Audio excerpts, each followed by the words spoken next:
Asinivusele sinimukele msatla mahle lo mhlahleleni Kusile breakfast show. Thank you so much for waking up with us. It is a Monday, the 30th of May 2022. Sibonga kakhulu ukuthi nivuke nathi namhla ekseni. Lonivuselako ngulungelele magagula kukhumbuta nje ukuthi Kusile breakfast show uyakhona ukubukela ka YouTube. Singangeni kilo hlelo lethu azasibuke nankumbiko losuka ideko letempilo.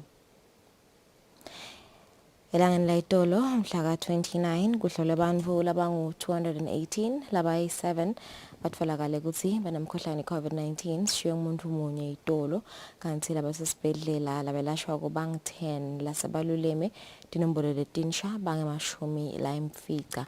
Active cases wona ku 250 bese kuthi solo wabutfuka lomkhuhlane lasebawutfolile bangu 72,397 kanti lasabashiye emhlabeni bangu 1,000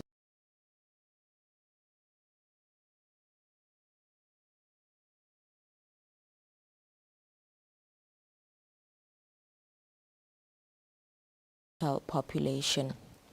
Kanti litiko letempilo solo liyachubeka nje nekukhutsata sive ukuthi siugomele umkhuhlane COVID-19. Imijovo letfulakalako lapha eveni yaAstraZeneca kanye nePfizer.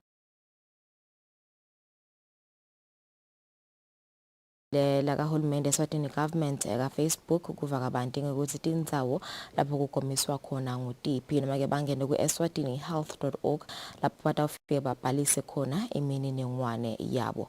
Kanti ke kubuka letho hamba impilo kulamanye emave hulumende even lase Brazil sobike ukuthi bamvula sabashile emhlabeni kulela live sabangu 44 kulandzela ukuthi kube netimvula letematima leticale kuna evikini leliphelile ngalesibili. Kanti ke bamvula limele nje babona nalabo ke labasola bangatfolakali solo yachubeka hulumende ukubafuna labo. Kanti khona South Africa hulumende nakhona ubikile ukuthi sifundza sase KZN singaphinze sihlaselwe timvula letimatima between yesterday and nanamuhla emini. Kanti ke bamfukela sebasele baleni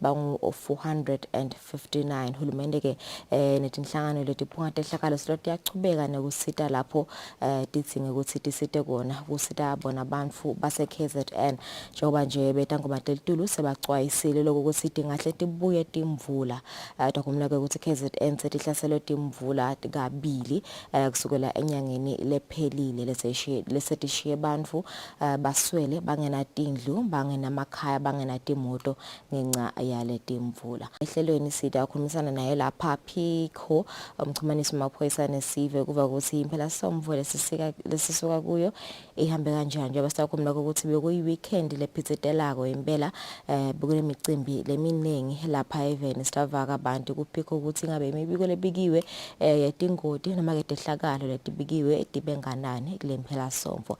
Siphinde sikhulumisane nebetemidlalo kuva abantu ngeke ukuthi ema games ahambe kanjani kule mphela somvo. Asibahlale temakethe nasibuya sitawuya sichubeke.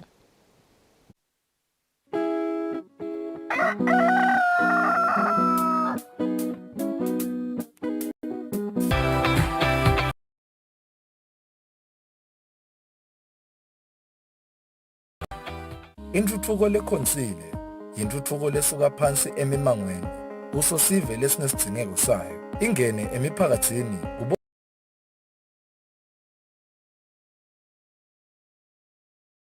uhulumende lowabatimali tekusukumisa leyo misebenzi yentuthuko nenhlalakahle. Bukela luhlelo sive siyathuthuka ubona imisebenzi lesukunyiswe ngaphansi kweluphiko lwahulumende lekwakha takhiwo letisekelwe ngetimali tahulumende i-micro projects kanye na-Regional Development Fund. Lolu hlelo lutawungena njalo ngalesine nga-8:30 p.m. kusihlwa nangalesihlanu ekseni nga-9:30 a.m. Sive siyathuthuka. Intuthuko yetinkundla yintuthuko. I do the most. Watch local TV on the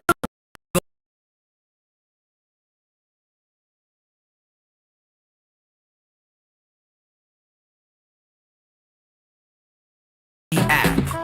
Download from Google Play Store or App Store. We're good together. Everywhere you go, MTN.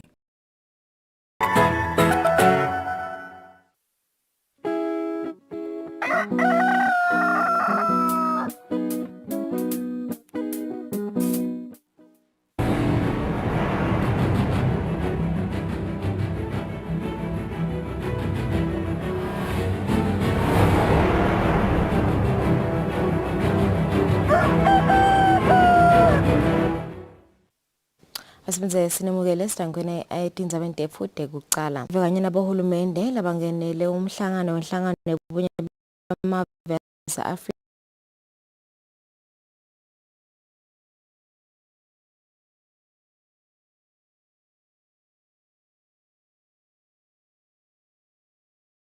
tindzaba letithikameta enhlalakahle yabo kuketilwa kwabohulumende kanye nebuphekula sikhuni i-terrorism. Kulomhlangano live leSwatini belemelelwe nguNdunankulu Cleopas Dlamini ngekutfunywa silwe ngoSimswati wesithathu. Letivumelwano tebaholi tetfulwe ngumengameli welive le-Angola lolisekela lasihlalo we-African Union João Lourenço utsi baholi bavumelene kutsi emave akakhulise timali latifaka ekwesekeleni tinhlelo tekucwayisa kanye nekuletsa lusito loluphutfumako uma kunetehlakalo ema-early warning and disaster management agencies. Endzabeni yekugucugucuka kwesimo selitulu lokuhambisana netehlakalo letifaka ekhatsi somiso nabo sinekuphocelele bantfu ukuthi bashiye tindzawo kanye nemiti yabo. Baholi bavumelene kutsi emave onke lapha e-Afrika akahloniphe tivumelwano latibophelela kito letihlose kulwa nekugucugucuka kwesimo selitulu. Lourenço utsi letivumelwano tifaka ekhatsi Kyoto Protocol kanye ne-Paris Agreement. Letivumelwano tikhutsata emave kutsi afake timali etinhlelweni tekulwa ne-climate change aphindze ashiyela neligwayi tebuchwephesha letihambisana nako kugucugucuka kwesimo selitulu.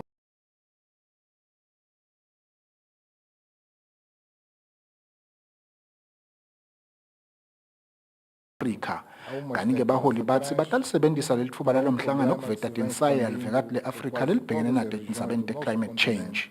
Endzabeni yemkhuhlane i-COVID-19 baholi bavumelene kutsi akufakwe timali letibonakalako kulomnyango lobuke kwanza kwetifo kulelivekati i-African Center for Disease Control.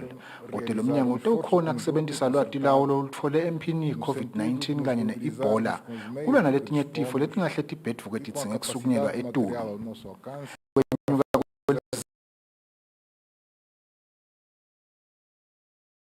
Bavumelene ukuthi akuhlonishwe isinqumo lesathathwa emhlanganweni wayo lenhlangano ngeminyaka ya-2010 edolobheni leKampala eveni le-Uganda lapho khona kwavunyelwana ukuthi imali lefakwa amave esikhwameni lesibuke tindzaba tebakhoseli kule nhlangano ayikhule kusuka ku-2% kuya ku-4% nakucala umnyaka wa-2023. Endzabeni yebuphekula sikhuni kanye nekuketulwa kwabohulumende ngalokungekho emthethweni baholi bavumelene ukuthi ayishube imithetho yalenhlangano lebuke tindzaba tekulwa ne-terrorism kanti futhi baphindze bakhunjuta nangezivumelwano ngomnyaka wanga-1999 lekuyi-Convention on the Prevention and Combating of Terrorism. Lesivumelwano sinika emave emandla echaya imithetho lecinile lehlose kulwa nekwanza kwetidlamlilo. Indzaba ye-African Standby Force baholi bathi tayisetshenziswe ngokuphuthuma lokukhulu kwentela kutsi nakukhona live lelihlaselekako lo mbutho wempi wase-Afrika ukhona ekungenelela ngekucwabita kweliso. Baholi baphindze bavumelana ukuthi kunesidzingo lesikhulu sekuthi emave acinise tinhlelo tawo te-cyber security kanye naleto letibuke kuvikeleka kwabantfwana ema-child online safety and empowerment policies. Baholi baphethe ngekuthi kucekelwa phasi nobe kuketulwa kwemibuso ngalokungekho emthethweni sento lekungakafanele ukuthi singanikwa ngisho lomncane umoya wekuphefumula. Baholi bathi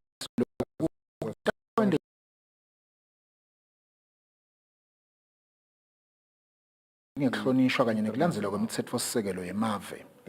Umbiko ngiJohn Molele ngisemalabo eveni le-Equatorial Guinea. Commissioner welibandla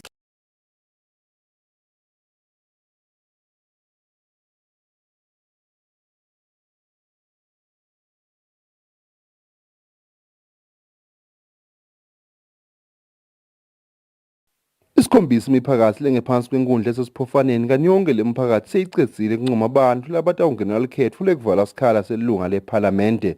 Umphakathi wekugcina kunqoma labo labafuna ukuba ngemalunga ephalamende kube ngulowe wasengevini kulo mphakathi kunqonye abantu labasikhombisa lokho babe labasithupha wasemake kuba munye vo. Lokunqoma kucale ngemigcibelo kanti khomishana welibandla lelikhetho kanye nemingceleti inkundla Sipho Tempu uchaza ngekuthi lo msebenzi uhambe njani. Overall kuhambe kahle kakhulu noma bekhona lawo mafears nje kubantu besaba ukuthi ngabe kutawuhamba njani. Kepha nje ke sibongile ukuthi sive siphumile ngetinkani futhi saphuma ngekwehlukana kwaso sibabonile bomake baphumile sababona bobabe sababona abantu labasha sababona labaphila ngekukhubateka namhla ke bese semphakathini wasengevini lekungumphakathi wokugcina kule nkundla sesiphofaneni nakhona kuhambe kahle kakhulu silumphakathi la phose kungconywa abantu labaningi ngoba bayaya kubo 7 nangaphosisi labangconyiwe kanti kulele eminye imiphakathi itolo nje bothola ukuthi kungconywa bathathu bane bese sisive cha sesenele. Siyathokoza silibandla njengoba sibe nemikhankaso ngasemuva seta satofundisa la sisenda i-civic and voter education. Sakugcizelela lokho ukuthi lonke ihlobo lomuntu lwemukelekile ukuthi lungangcono. Sekubonile ke kwendeka. Kepha ke kuliciniso ukuthi mfano ngonyama lizinga lona lisesephansi ikakhulu kuboma ke nakubo bantu labasha nakulabo labaphila ngekukhubateka. Singakhuthaza nje emaswati akithi ukuthi siyacela fana umcondo nebakethu ushintshe njengoba asikabi sodwana ngivedile kusisafundisa ukuthi inhlangano letinye sibe nato bo Wilsa sikhuthaza kona phela ukuthi namake akangconywe ngoba sibonile bomake basemisebenzini lemikhulu and badlala lichaza leli setulu kakhulu. Njengalokho ke sekunconyiwe likhetho lelincane litawuba nathi timbili enyangeni yakholwane bese umncamo lajucu lolatoba nathi nge-30 kuyona leyo nyanga kuyoba ngilelo khetho lelo khipha ilunga lephalamende lenkundla yasesiphofaneni etindzabeni kubika Fortune Dlangamandla ngisegevini. Inhlangano yemave ladlelana nemangisi Commonwealth seyinikelele litiko letindlu kanye nekuthuthukiswa kwamadolobha ngemali lungu-560,000 emalangeni ekuchuba umsebenzi wabomake labasemadolobheni kwakha umcuba i-compost. Le mali lengu-560,000 emalangeni vele enhlanganweni yemave ladlelana nemangisi Commonwealth ithi letochubekisa umsebenzi wabomake labangephansi kwabomasipala emadolobheni lola nephuya ngekuthi labomake bacale emabhizinisi. Kusile thwala lobuke emahhovisi enhlangano yemadolobha lachaza ngekuthi yini lebente basekele lo msebenzi. Sizama lokuthi babe kuwo onke lamadolobha kunetisa ikakhulu ngoba mase bafundzile noma ngabe mhlambe bangi-10 bangi-20 edolobheni sebangafundisa nalabanye kepha labo make bethu banele ukuthi sibafundise ngale compost base sebakha i-cooperative. Sisebenzile ke nabo ngekubambisana kakhulu na Junior Achievement because the compost not only do sifuna ukuthi bangayakhe kuphela kepha bese bayisithengisa. Ngilapho ke sibuke indzaba ukuthi kufuna babe batrainiwe ukuthi ine business funa ba acting ngata bomanyolo so siyafuna lokho ukuthi kunakuthi bawothenga bomanyolo labadulile emaswati abamane bathenga bomanyolo i-compost lengiyona i-healthy le organic bayithenga kulabo make bethu. Umcondiso madolobha ngephansi kwelitiko letindlu kanye nekuthuthukiswa kwawo Kodini Mbulu ubonga lolusito lwemali. Sibuke ukuthi kenyalo asesakhe bomanyolo ledolobhe noma sibuke ukuthi kunyendi letile lo kusalayo ikakhulu kati kuma restaurant lamadolobheni ukuthi asithathe nyalo ke labo make batawuhamba sitawulungisa nje nase njengoba sinamhlanje sizokumisa lo msebenzi bese ke siyabakhulumela ke ukuthi le kuma restaurant letinto letilahlwako bangasayi kube solo tiyale kubo dam site bethu kodwa ke sale batibutha labo make sizabathengela naletinto le mali lesitholile sakhona kubathengela lamabhakede nemaplastic ngokuthi bapackage kahle letinto lethu sebangakhona ke ukuthi bese bodithengisa ngoba umanyolo into ledzingakalako. Bomake labazuza kulomsebenzi balikhulu lamathathu nakune emadolobheni la13 kuleli etindzabeni kubika Fortune Dlangamandla nginambonga Dube Sembabane. Tikhulu letingaphansi kwenkundla yakalobamba setihalalisele umngane wamakhosi indvuna lisemva fakutse ngekuthi ahlanganise iminyaka lenge-50 letikhulu tithi tiyafisa ukuthi tingabuyisela emuva iminyaka yemngane kuze titochubeka titfole inhlakanipho kuyo lunile BCC Eswatini mission ngelisonto. Umngani wemakhosi Lusendvo Fakutse bekendelwe umcimbi wokuhlanganisa iminyaka lenge-50 ngelisonto esontweni le-BCC Eswatini mission emlindazwe. Fakutse uthi lokumsite kakhulu ukuthi aphile yonke leminyaka lengaka ukuthi ubambelele kuNkulunkulu. Kude into yakhe umuntu uNkulunkulu nje kuphela.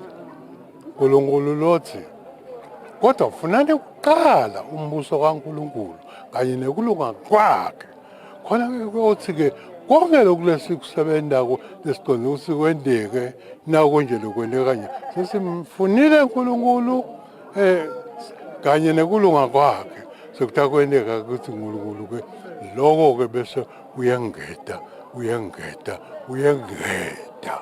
Tikhulu letingephansi kwenkundla yakalobamba tithi tisamdzinga umngani njengobe utipha inhlakanipho. Ngithi angithathe lithuba ubongela laba bekunene njengoba bangithumule ngathi kweba sengidawuhlambula utangisile umngani kepha nje uyakhula wona kunene imfundiso yakho wona bomkhulu iyakwakha nje bese uyaqina umuntu sithi-ke wona bomkhulu uthi into noma ngabe divuka bantu abakho nekunene bayakuhalisela mngani kube kuya ngabo nje ngawo ubiyele emuva mngani ngoba siselasele mngani asathi sile basemva ukuthi abaxoxelana.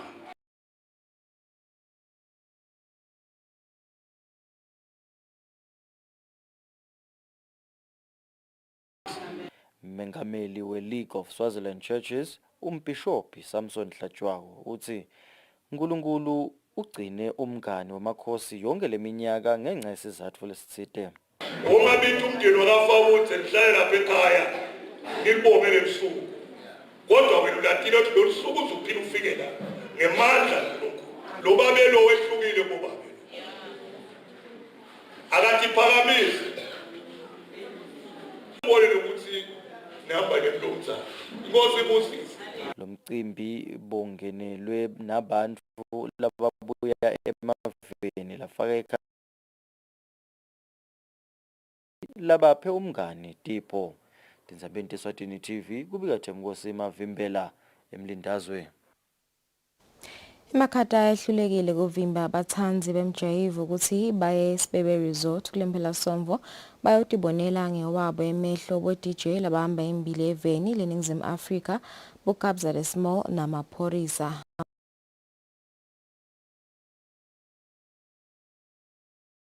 Phansi bathanzi bemjayivo bebatfokotele bahlabeleli kanye nabo DJ bakhona lapha eveni lomcimbi. Umculo umjayivo nenjabulo bekungeswelakali eSbebe Resort ngalesihlanu ebusuku ngesikhathi kunabo DJ beludrumo lokubokabza lesmall kanye na DJ maphorisa baseveni leNingizimu Afrika. Bantu bebaphume ngetinkani noma bekumakhada batotibonela bona labo soziwayo baseveni leNingizimu. Tinzambo ticale tathathwa ngukabza lesmall loshukumise inkundla ngetingoma letahlukene.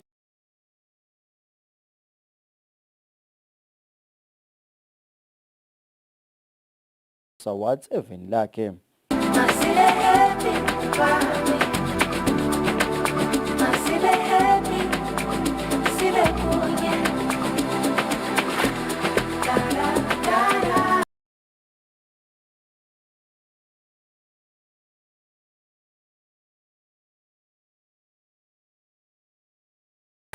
Siphethe ngamawalawala isiphithiphithi ngidalisela ngamavulabala ekushingene kishusho nilanga nabo lobolanga ngeziplani ngidalisela ntakalani izinto za-overseas international ekete fabulous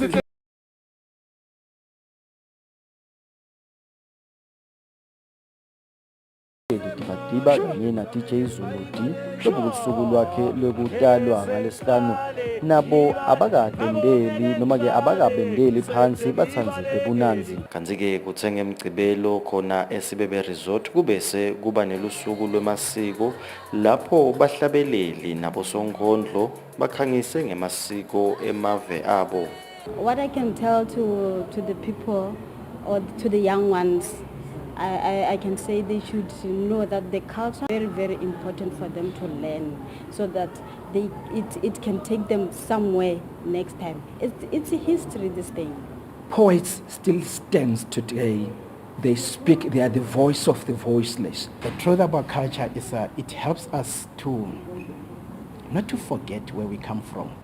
Nzabeni Eswatini TV kubika Themkosi Mavimbela nginamangaliso nzinisa na Mbongwa Dube Esbebe. Umcimbi we-M10 Bushfire Festival uphethe ngelizinga lelisetulu njengoba abantu laba baye khona bafisa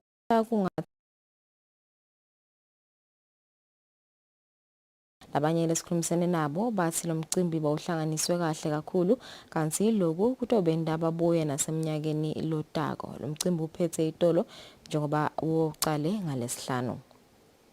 Bantu labe baye emcimbini we-MTN Bushfire Festival abawuvale umlomo ngebunanzi lababenabo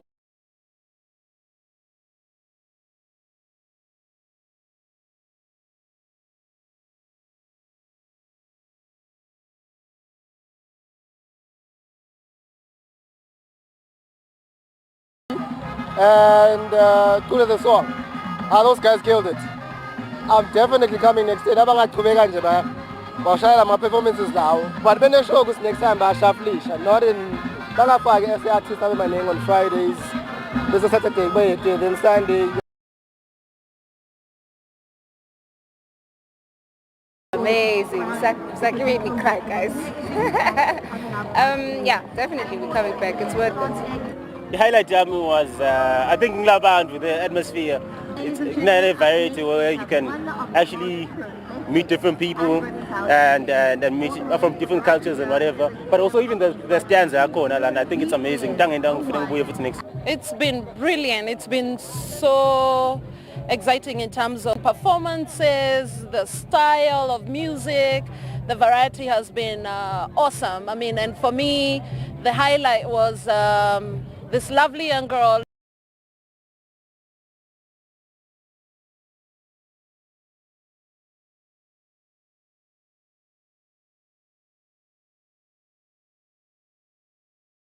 To be here, I'm free.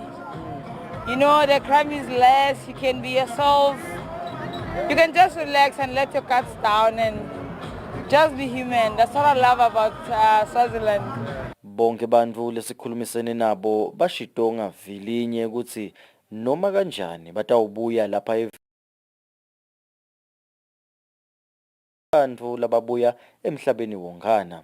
Tinzameni Eswatini TV kubika Themkosi Mavimbela nginavuma inkosi Nzinisa eMalkens. Umfana lo bayakathi yafunda libanga la form 2 kulesinye setikolo esifundeni saselibonjeni lebekabhadalela sikhwama sahulumende sabantwana labede batali nalabahlubulile so uyekele esikolweni ngemuva ukuthi batali bakhe bangakhona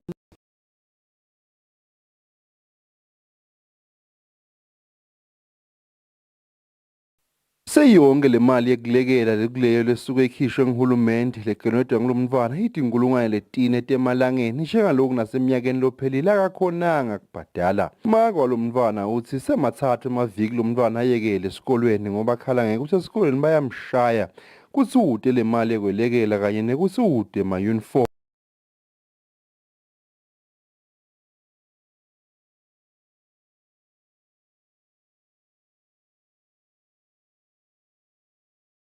Kungaleso sizathu athi angeke ametamele le mali yekulekela buso bamaka wemntwana kanye nalomntwana abufihliwe ngenhloso ekubavikela make uchaza lesizi lwabo kanti lomntwana yena uthi uyasithanza sikolwa. Lo 2000 ke akasakhoni ke kumkhipha babo wakhe uthena sekudingeka ukuthi akhiphe lo 2000 wathi ngeke aze akhone ekhipha 2000 badala umnyaka wonke nalonyaka akabhadala umnyaka ophelile besolafunza udede incwadi akakhona nje ngisho ukudadisha nanyalo udede incwadi akanalutho ngisho ne-uniform kuphela udede t-shirt bayamshaya yonke lamalanga bamshayile indzaba ye-t-shirt. Manje bengicela lusido khona lapho esiveni sakangwane lesingakhona kungisida ngalesihlangabedo ngoba isihlangabedo lesidingakala ngo-2000 eminyaka lophelile sengi-2000 walonyaka mina kude angisebenzi imisebenzi ayitholakali bamfa bamile nginabo bangi7 lona wesibili kulabantwana kude lo sebentako ngicela nje una 18 weminyaka kude lo sebentako ngiyacela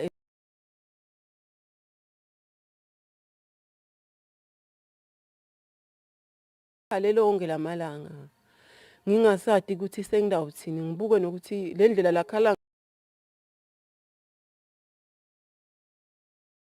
Ithi 7615 9479 7615 9479. Mina ngifisile lokufundza ngicedze nangicedza-ke kufundza bengifisa kuba yi-artist lapha ekuhlabeleni.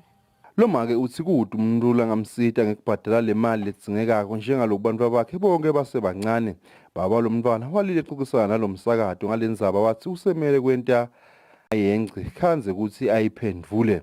Mabhanelo omkhulu etiko letemfundo Bhekthemba Gama ukhutsate lo mndeni ukuthi uvele emahhovisi netemfundo lasesifundzeni saselibonjeni kuyobika le ndzaba yalo mntwana etindzabeni kubika Fortune Dlangamandla uNathemba Shabangu sesiphofaneni.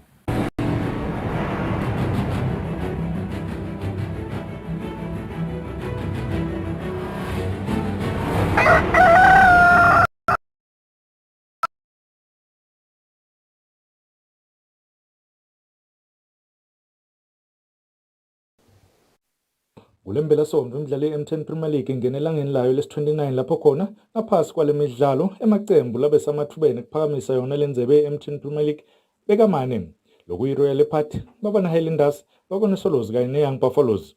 Omane lamaqembu ayinqobile imidlalo yayo lokwenta ukuthi kusale amaqembu lamabili kuthi angaphakamisa yona le ndlebe lokuyi-Royal Party kanye nembabona Highlanders. Noma kunjalo umqeqeshi weqembu lembabona Highlanders Lawotse Mosala ukhala ngekuthi kunebamvu labakhuluma lokungasiko ngemsebenzi wakhe lokufaka ekhazi. know a lot of people here, some of them are in the management, they complain about the team not training well. I have trained teams for many years. My team is the fittest team in this country, if I may say that. And one of them, if I may say it, is one of the members in the executive committee. I'm totally not happy. Even when he's speaking like this, my bags are ready, I might go back home. Kanzi lona iqembu lembabana Highlanders lunqobile umdlalo walo neGreen Mamba ngamagoli amabili kulinye. iRoyal Party nayo inqobile kuManzini Wanderers ngamagoli amabili ecanzeni lokwenta ukuthi iRoyal Party ibe namaphuzu langu-68 kanzi nayo inqoba umdlalo wayo wekugcina itaba namaphuzu langu-71 ibe siphakamisa yona indlebe ye-M10 Premier League. Bese kuthi imbabana Highlanders yona ibe namaphuzu langu-66 kanzi nayinqoba umdlalo wayo wekugcina neliqembu lembabana Swallows itoba namaphuzu langu-69. Imbabana Swallows lephumelele kuManzini Siphetsi ngamagoli amabili kulinye sayinamaphuzu langu-64 kanzi nayiphumelele umdlalo wayo wekugcina nembabana Highlanders itaba namaphuzu langu-67. Young Buffaloes lephumelele kuMilingo Spurs ngamagoli lamabili ecanzeni yona sayinamaphuzu langu-63. Kanzi kule minye imidlalo Thabankulu Kellis inqobile kuMalanti Chiefs ngamagoli amathathu inqobile kuVovovo ngamagoli amane kulamabili. Denver Sundowns inqobile kuRangers neligoli linye ecanzeni. Lobikela umsakato Eswatini TV kutemidlalo ngilinda Dlamini embabane. Balandzeli belicembu leLiverpool bakuleli bathi bathumele kakhulu ngemiphumela licembu labo lelutfolile kumancamo yendzebe ye-UEFA Champions. Liverpool ikhale phansi ku-Real Madrid eligoli linye ecanzeni. Ngemgqibelo ebusuku bathanzi bemidlalo webhola emhlabeni behlukene ekhatsi ngesikhathi ilicembu leReal Madrid litholana nelicembu leLiverpool kumancamo yendzebe ye-UEFA Champions League. Licembu leReal Madrid lite kulomdlalo selake lanqoba kuLiverpool ngomnyaka wa-2018. iReal Madrid unqobile lo mdlalo ngeligoli linye ecanzeni leshaya ngomdlalo wekuqala weveni laseBrazil Vinicius Junior. Kunqoba kweReal Madrid akajabulisi balandzeli beLiverpool abanengi njengoba emathemba bekasetulu. I'm very disappointed by the result, but kude lesingakakwendi kahle ngikube njengokuthi asikasebenzisi emathuba ethu kahle bakhona kuthola linye bona baskora, and credit to goal first half, but he was there ephathini, but that doesn't take away the fact that we're still the best team. Intfo lebemnanzi vele kude lokwajabula kuluza, but ke team yethu iLiverpool idlale kahle kakhulu, idlale igame but yayiluza yangehluleka kuwina. And nakhona iReal Madrid idlalele kahle umgoalkeeper wayo lo make sure ukuthi kude ligoli sikhona ukuligorisha. Fan, it was a tough loss for Tine, especially nawubuka lokhu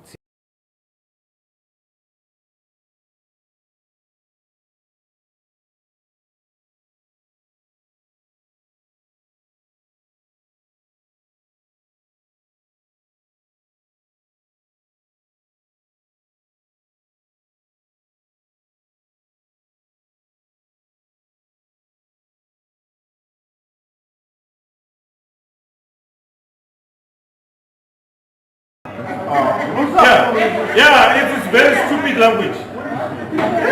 You are very angry, man. Lo mdlalo bowudlalele edolobheni leParis eveni laseFrance.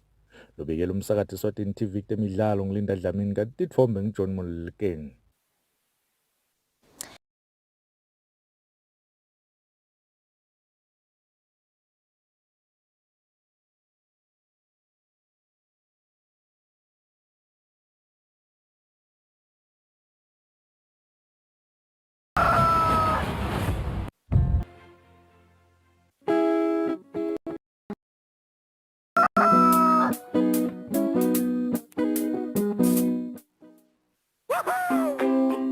Pay your TV license quickly and easily with MTN Momo. Simply dial *007 *3.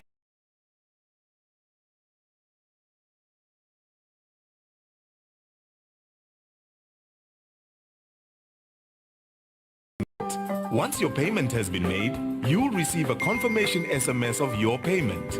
If you're a first-time payer, you get another SMS for your TV license. So legalize your entertainment from the comfort of your home. Pay your TV license the easy and convenient way with MTN Momo. Everywhere you go, MTN.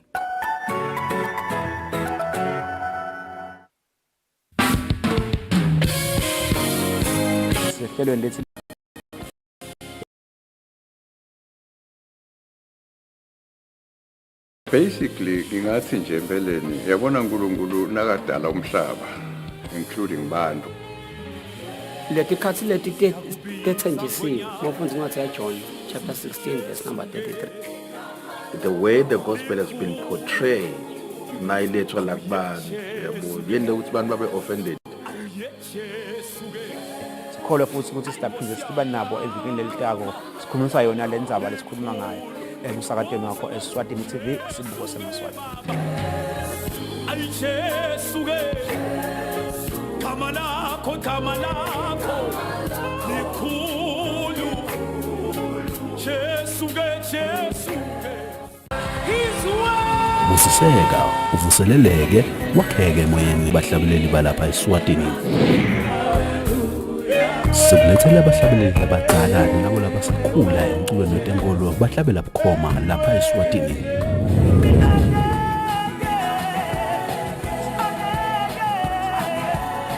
Siphinde sixoxisane kabanti ngalaba kwentako emsebentini wabo wekuhlabelela igospel konke kungidinisa simakathe. Ungaphuthelwa ngomqulo wegospel khona lapha eSwatini TV.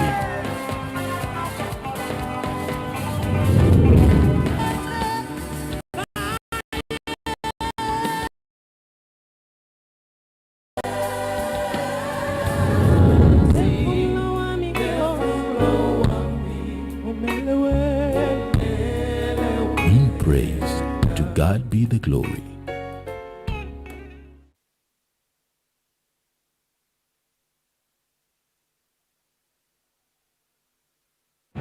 Experience the Gospel of John like never before with Pastor Oksu Park, founder of Christian Leaders Fellowship, a fast-growing global movement of over 300,000 church leaders. 60 years of ministry and missions with 1,200 life-changing sermons delivered each year. Pastor Park's broadcasts have reached 1 billion people across 94 countries worldwide.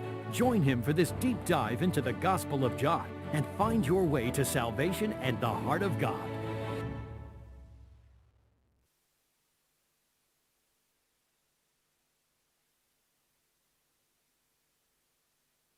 I do the most. Watch local TV on the go with the Eswatini TV app for only 20 ml. Do the most with Eswatini TV app. Download from Google Play Store or App Store. We're good together. Everywhere you go, MTN.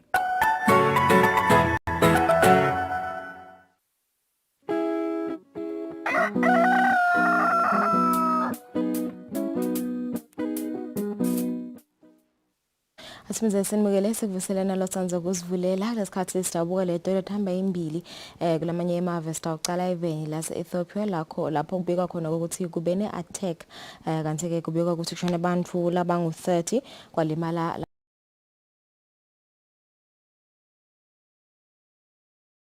is still reeling from a deadly mob attack in April, which occurred on this street during the funeral of a Muslim scholar. It was here at the Saturday market in Gondar where the violence happened. It was just Muslims that were killed, others say it was Christians too. The UN says it's deeply concerned over what it calls interreligious clashes in this civil war, and analysts warn religious violence could add to its list of problems. The incident sparked retaliatory violence and protests against the country, including in the capital, Addis Ababa, where there was damage to buildings downtown. Gondar authorities have kept a close eye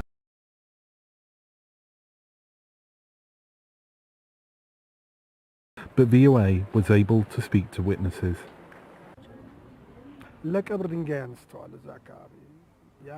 At the end of the funeral ceremony, Muslim youths took heavy stones from a nearby churchyard to encircle the grave. That's when youths from both sides began fighting. It was chaos. Other witnesses said the violence was premeditated, deliberately targeting Muslims over the course of several days. The UN Commissioner for Human Rights has called on authorities to investigate what happened. Police say they have launched. A Christian leader in Gondar criticised the UN and said the violence is an isolated incident and that relations between Christians and Muslims in the city are good,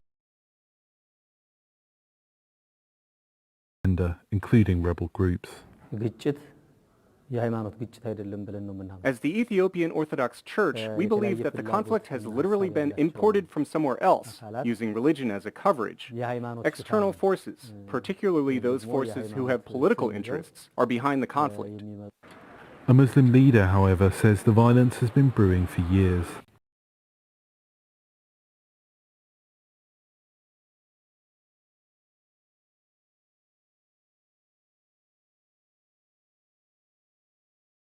Religious institutions superior to others was one sign.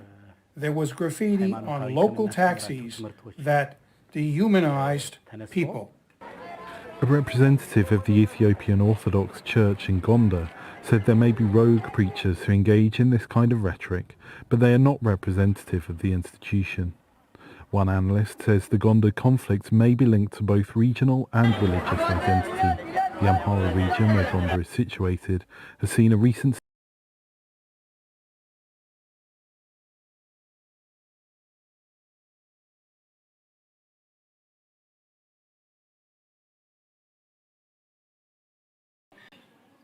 They never have done. I mean, some young now will do. So Amhara in that area means Christian. And I think that's an important part when it comes to how complex ethnic identity is. As investigations continue, the atmosphere in Gondar remains tense.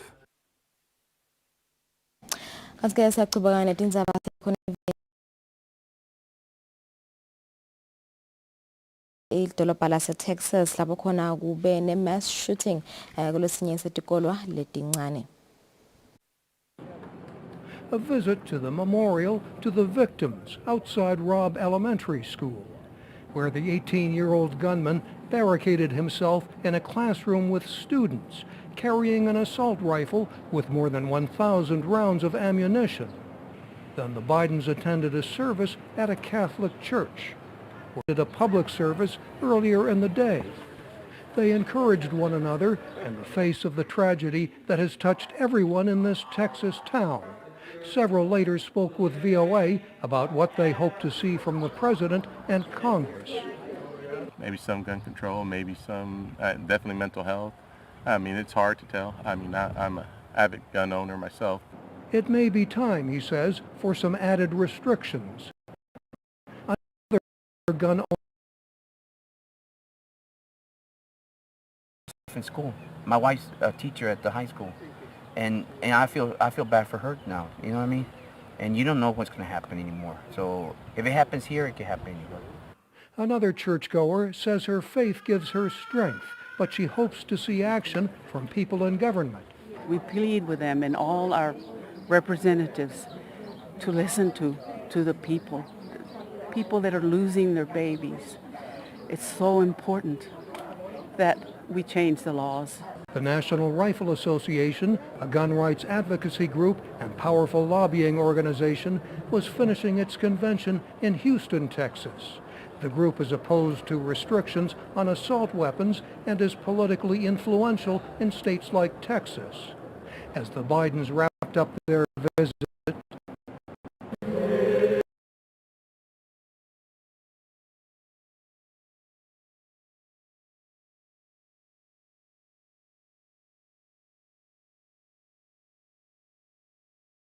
remember the victims and hoping for an end to the violence.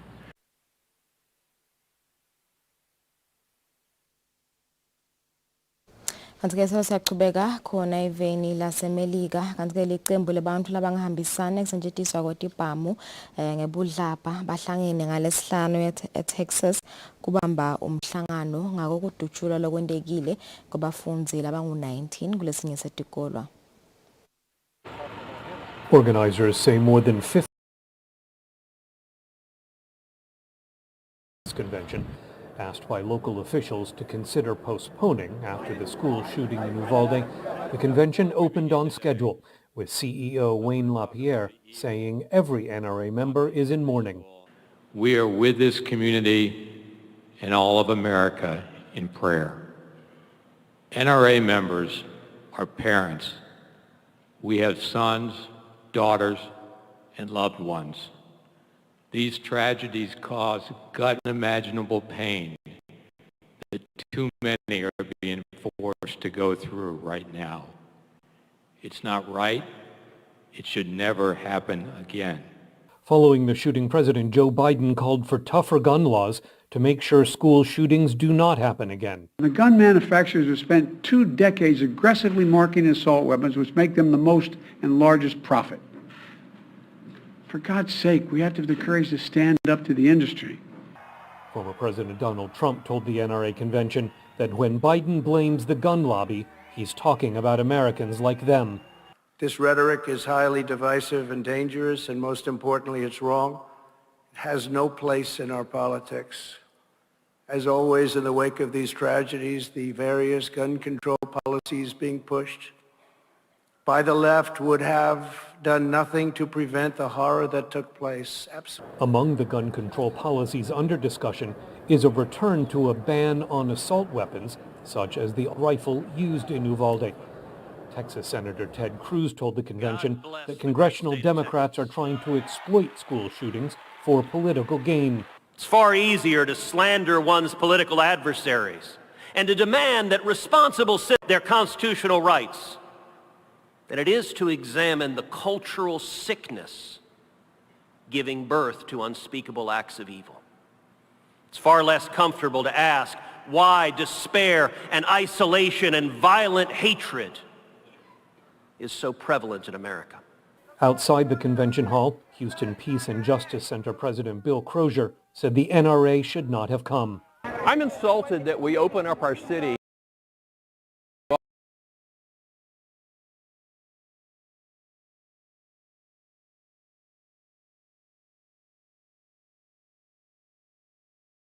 more beholden to them than to us. The NRA convention advertises 14 acres of guns and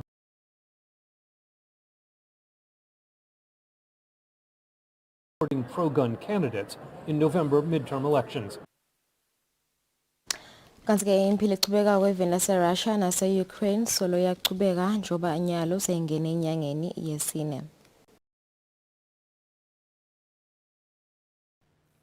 In the early days of the Russian invasion of Ukraine, Western analysts predicted Russia's military would quickly take control of Ukraine and its capital city Kyiv. 3 months later, it's clear the Russian army has done significant damage.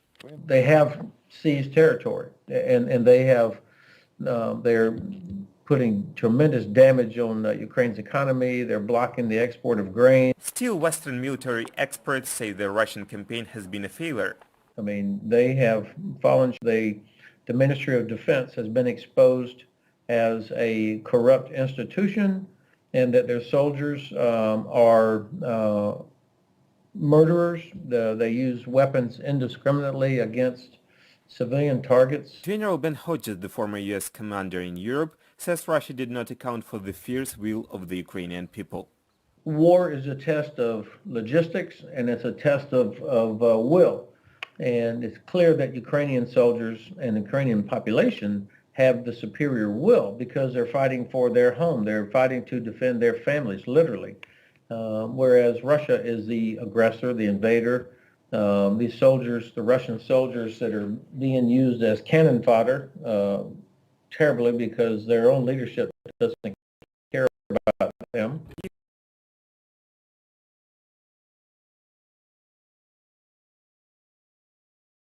Deadlier and more damaging form of warfare.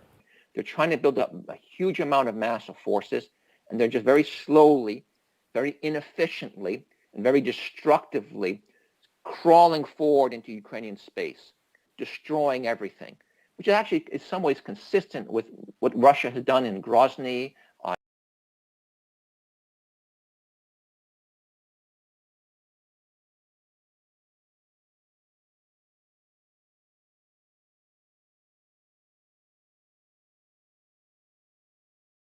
Sanctions against Russia and provide material and logistical help to Ukraine. It's almost kind of a long-term game of attrition, in which what will be key is sustaining Ukrainian confidence and will.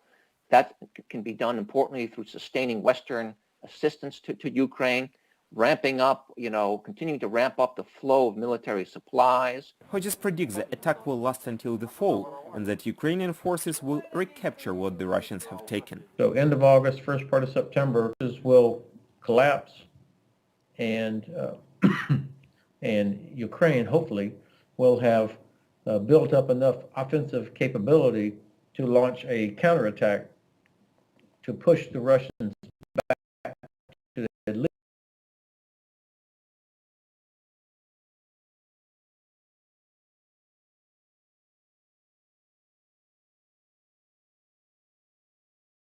worth of damage to buildings and infrastructure in Ukraine and displaced more than 12 million people. Kanti-ke umkhuhlane COVID-19 kanye nempi lichubeka kwe-Ukraine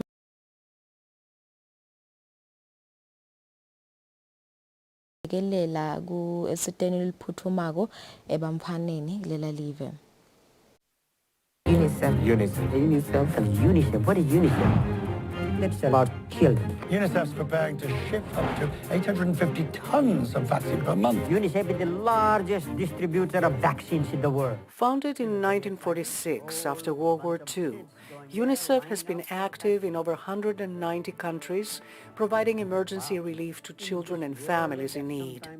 The documentary, If You Have, by Oscar-winning filmmaker Ben Proudfoot, highlights UNICEF's ongoing humanitarian work in countries facing wars, malnutrition, water shortages, and vaccine shortages. In addition to all of the normal emergencies and crises and problems caused, you have COVID. And UNICEF, being the largest distributor of vaccines in the world, is now, a key piece of the COVAX initiative, which is in charge of distributing 2 billion vaccines to people in the developing world. Proudfoot traveled to countries such as Ghana and spoke to people about their personal experiences with UNICEF.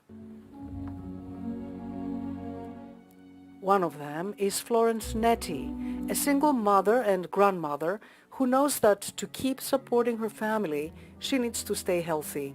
She depends on UNICEF distributing the COVID-19 vaccine in her country. I'm very scared of the virus.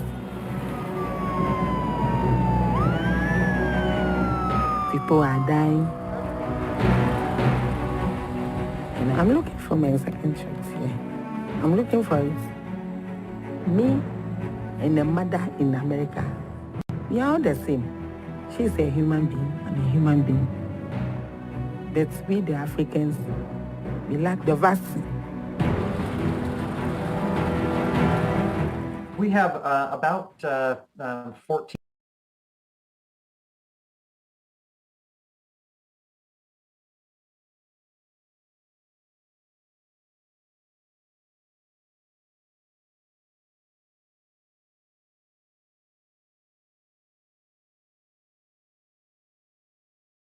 of the world's children under the age of 5 against disease.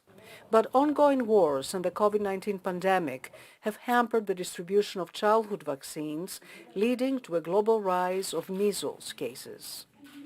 Nine Highs recently visited a refugee support center for Ukrainian families and children in Romania, part of UNICEF's network of Blue Dot Hubs.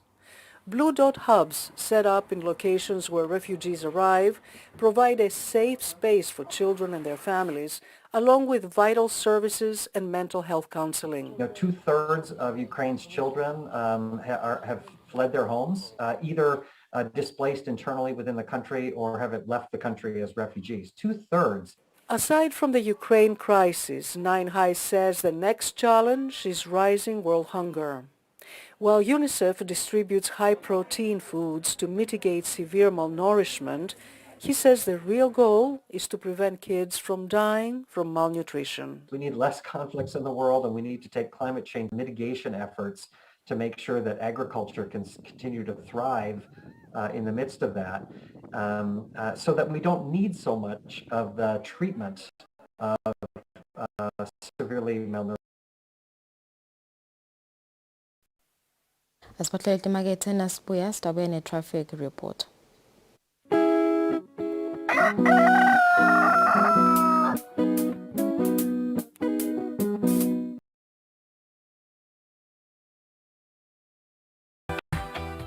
I do the most. Watch local TV on the go with the Eswatini TV app for only 20 emalangeni. Come on. Do the most with Eswatini TV app. Download from Google Play Store or App Store. We're good together. Everywhere you go, MTN.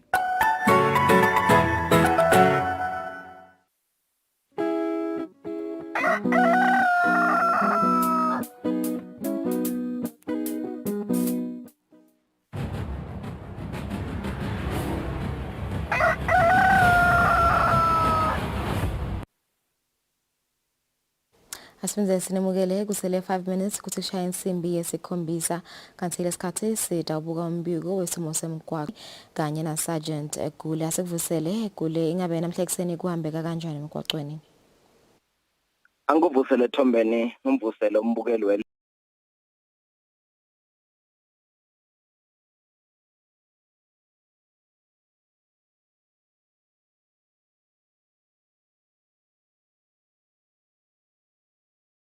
nyawo sikhumbule kulandela imithetho yemgwaqo sikhumbule kulandela timpawu temgwaqo nekuhloniphana thina sisodvana kanti ke emadolobheni lamakhulu tibanele lapha emangwaneni embabane na uphumako solo ati70 kanti ke emgwaqweni wethu losuka lapha ehekeni lasengwenya ubuye khona embabane solo kuyakhiwa lapha kumakholokholo nawehlela khona esitwashini kanti ke kulunye lihlangothi na usuka engoyoyo ubheka khona lapha kumafutha noma ubheka khona emojane kuneloli lapho lephumile ke noko kancane emgwaqweni iya umthindo kathi uyawusebenzisa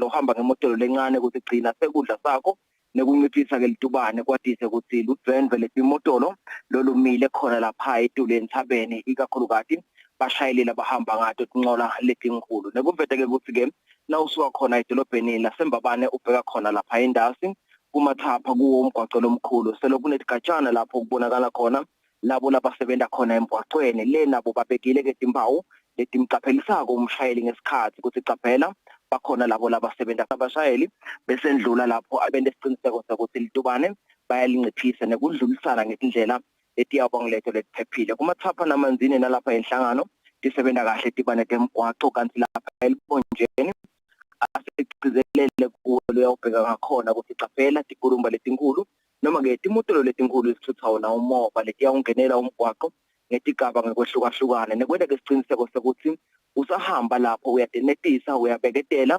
wendlula imotolo enzaweni leyabangileyo lephephile akhona ke ama potholes kuletinye indzawo noma ke imigwaqweni leminingi elive ngenzaba yaso sikhathi lengingedeke kabala ngayinye sithi bashayela bachubeke nalapho bashayele ngalokukhulu ukucophelela. Kanti na usuka lapha eTulu kaHoho ke nasemathamo ubuya khona eTulu eSpiki solo kuyasetshenzwa nakhona lapho siyababonela abasebenza kwemgwaqweni batibekile ke timphawu lapho nekwena ke siqiniseko sokuthi lapho siniketana wona emathuba lapho kubekwe bona phela bo stop and go asichubeke sihloniphane sibashayeli. Kungaba ngiloko nje nyalo ekuseni sithi nje wonke lo sebenzisa umgwaqo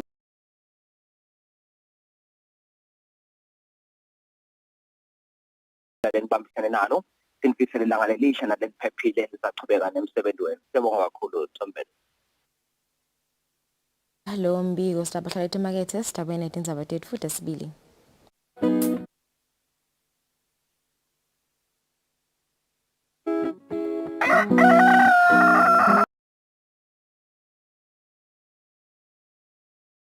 Intuthuko leKhonsile yintuthuko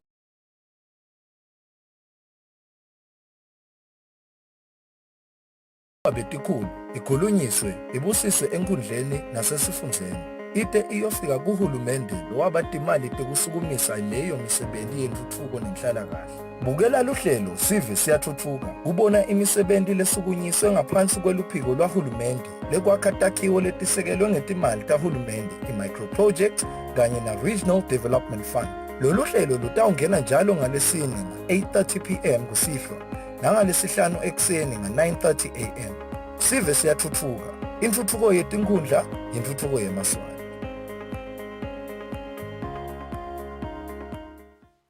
I do the most. Watch local TV on the go with the Eswatini TV app for only 20 emalangeni per month. Do the most with Eswatini TV app.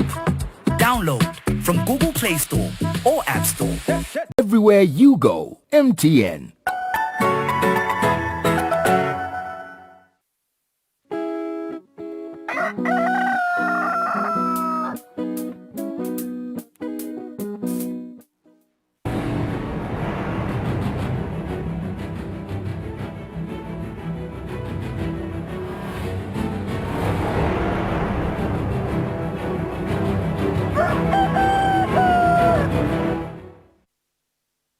Asimze sinimukele sitangena 1978 futhi sibili. Baholi bemave kanye nabohulumende labangenele umhlangano wenhlangano yebunye bemave yaseAfrika lesofika emaphethelweni eveni le-Equatorial Guinea sebaphumene tivumelwano letihlose ukuphalala nekuletha lusito kubantfu belivekati le-Afrika lababhekene netindzaba letithikameta inhlalakahle yabo kuketulwa kwabohulumende kanye nebuphekula sikhuni i-terrorism. Kulomhlangano live leSwatini belimelele uNkulunkulu Cleopas Dlamini ngikutfunywa silenkosi Mswati wesithathu. Letivumelwano tebaholi tetfulwe ngumengameli welive le-Angola lolisekela lasihlalo we-African Union João Lourenço. Lourenço uthi baholi bavumelene kutsi emave kakhulise timali latifaka ekwesekeleni tinhlelo tekucwayisa kanye nekuletha lusito loluphutfumako uma kunetehlakalo ema-early warning and disaster management agencies.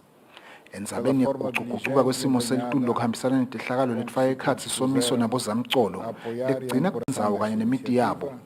Baholi bavumelene kutsi emave onke lapha e-Afrika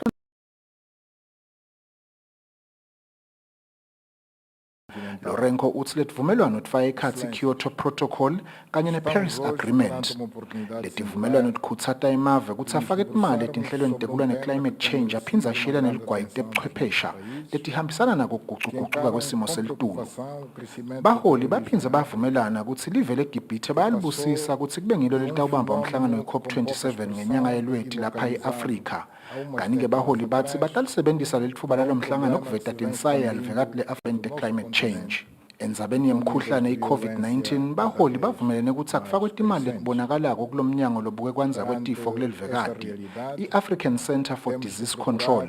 Kodwa lo mnyango utawukhona kusebenzisa lwati lawo loluthole emphini i-COVID-19 kanye ne-Ebola kulwa naletinye tifo letingahle tibhedvuke tidzinge kusukunyelwa etulu.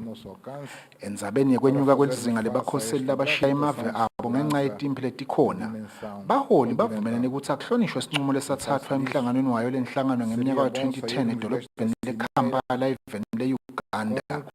Lapho khona kwavunyelwana ukuthi imali lefakwa amave esikhwameni lesibuketa indzaba tebakhoseli kule nhlangano ayikhule kusuka ku-2% kuya ku-4% nakucala umnyaka wa-2023 endzabeni yephekula sikhuni kanye nekuketulwa kwabohulumende ngalokungekho emthethweni. Baholi bavumelene ukuthi ayishuba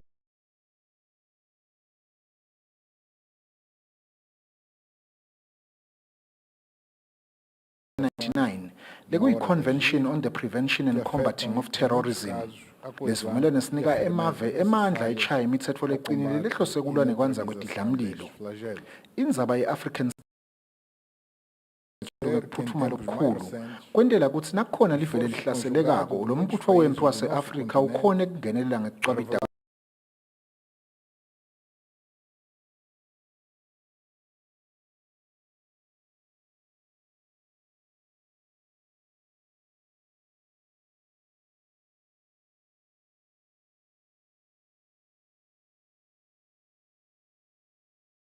fanele ukuthi singanikwa ngisho lomncane umoya wekuphefumula.